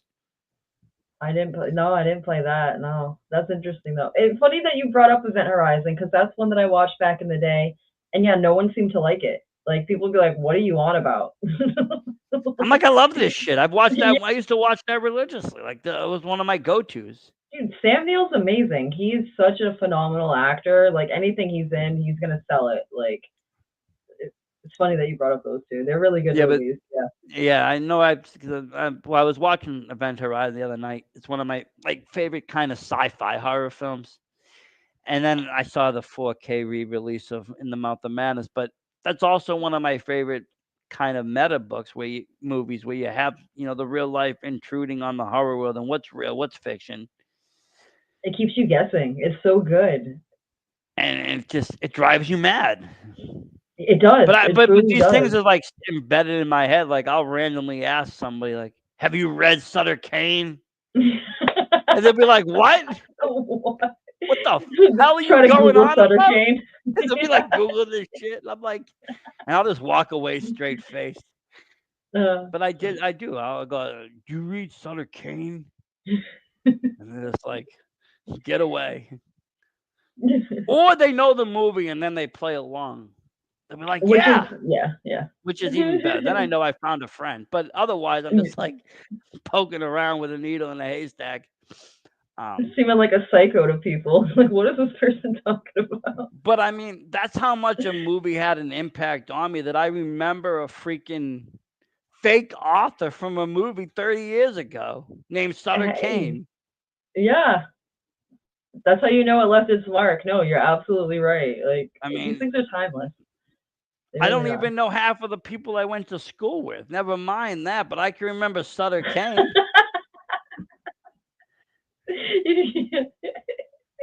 No, that's it leaves an impact, right? That's what like It oh, does, though. It does. good writing, good cinematography. Um, there are very few movies that just like hit all those marks. And like you're saying, the lines stick with you. Like, the fact that you're going around asking people if they read Sutter Kane. What? And just look at me like, what are you going on about? Are you okay there? Right.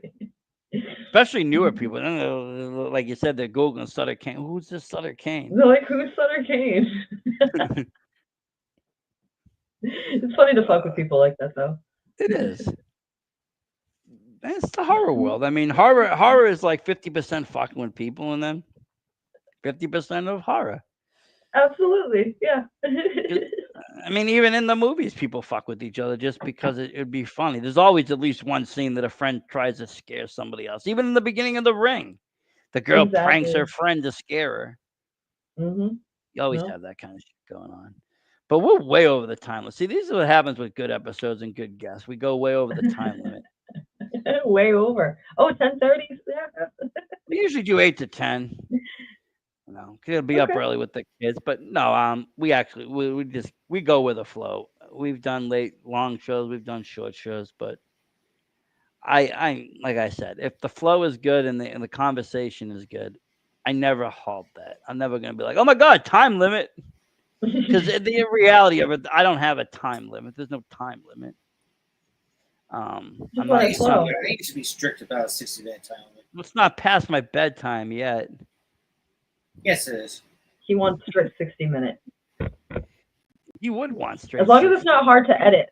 I mean, There if is you no do way stuff live, to it's edit. easy because it just goes up, right? Like It's up and it's done. when There's you no start editing. getting editing. Yeah, that's when it's a problem. Like if you're doing stuff live, cool. And I If you have love to go in and StreamYard. edit a few hours worth of stuff, mm-mm. That's what Too Fiv is bad. for. I'll send that shit off for $10 and let somebody else. But no, I hardly ever edit my own. Like the podcast, hardly ever have to be edited. We don't really make mistakes like that, and if we do, then it's just rolling with it. But we're not trying to make a beautiful pressed, beautiful flower here that has to be perfect. There's swearing on Oh, the show. Kids run in. life, You know, man. there is no really topics that get. We'll be like, don't say that. Don't talk about that. If it gets brought up, it gets brought up. I mean, we don't get into politics or like anything like that because I feel like that ruins shit. But there's definitely some taboo subjects we've talked about.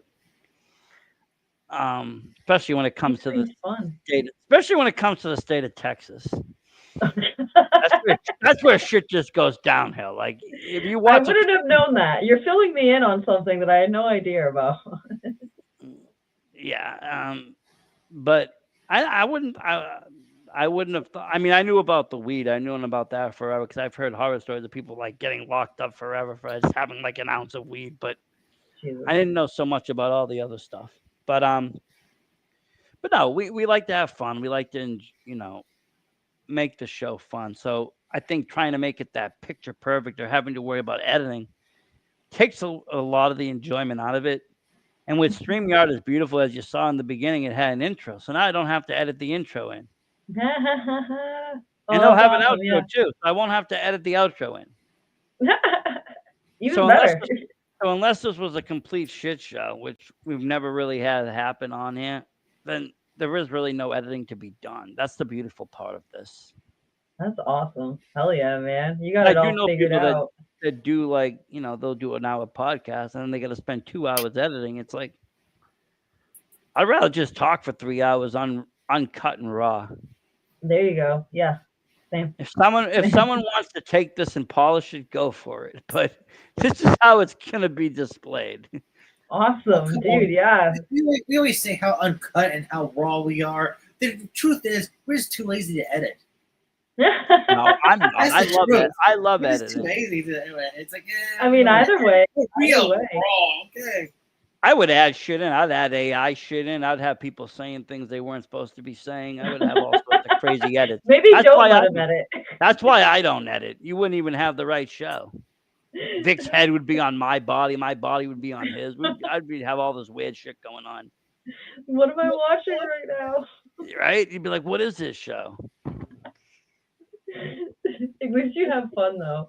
That's what I can say. I'd Like, add those little exorcist subliminals in there, like they did in that oh movie. god, You'd be watching this shit. All of a sudden, you feel just a random face. yeah, your heart rate's pulsing. You're sweating. It's just a podcast, folks. What are you getting all amped up for? People are going into labor. It's like, holy shit. Well, he's using those exorcist subliminals. Don't let him edit. No, don't let me get in there. You'll be hearing. You have to like play the sound, play the whole thing backwards to hear the right episode. I'll have it in Oh reverse. gosh. Oh my Latin, gosh. summoning demons and undertones. That's like the movie The Gate. That's what that made me think of. Have you seen that? Yes, that's a good Yeah, movie. it's so good. Yeah. You know You what? just started watching bullshit playing the song backwards. You know what?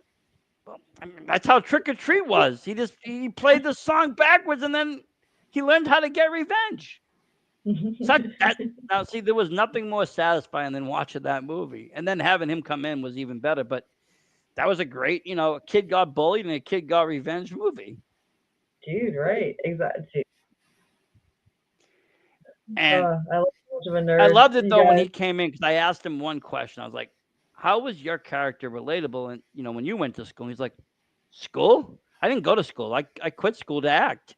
He's like, "I wanted to be like Michael J. Fox. I never went to school." I'm like, "Okay, cool." So you didn't have to worry about it. Yeah, like, dude, it's wild to hear some of the celebrity stories, or even if they had schooling, it was like a version of homeschooling where they're being taught on the set, like in between Yep. filming, Yeah, and then they would get like a little piece of paper signed, and they could just bring it in. And he was like, "Well, I stole the whole pad, so I just finished off the year." I'm like, "This is great. This is classic '80s material here." Man, he seems like a wild one. That's Yeah, interesting.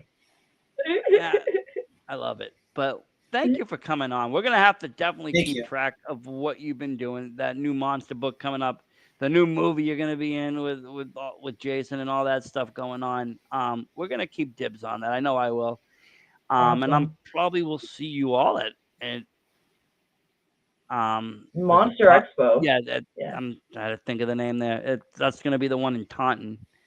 Um, I'm sure Jason will be there again too. He usually, puts the "Don't Hike Alone in the Woods," which I actually bought both. I actually bought the Blu-rays of it this last time. In For Vincent? Fairhaven, I didn't have time to Okay. do it, but in Nashua, I bought the Blu-ray versions of the film. But then I saw that he had VHS versions. I'm like, oh, that's so cool. You gotta get the VHSs, yeah, right? You And I play think to he my sold out of nostalgia. them too. He did, Like at the other one, he had to get more. Yeah. So. and I'm just like, oh, I'm such a sucker for those kinds of things.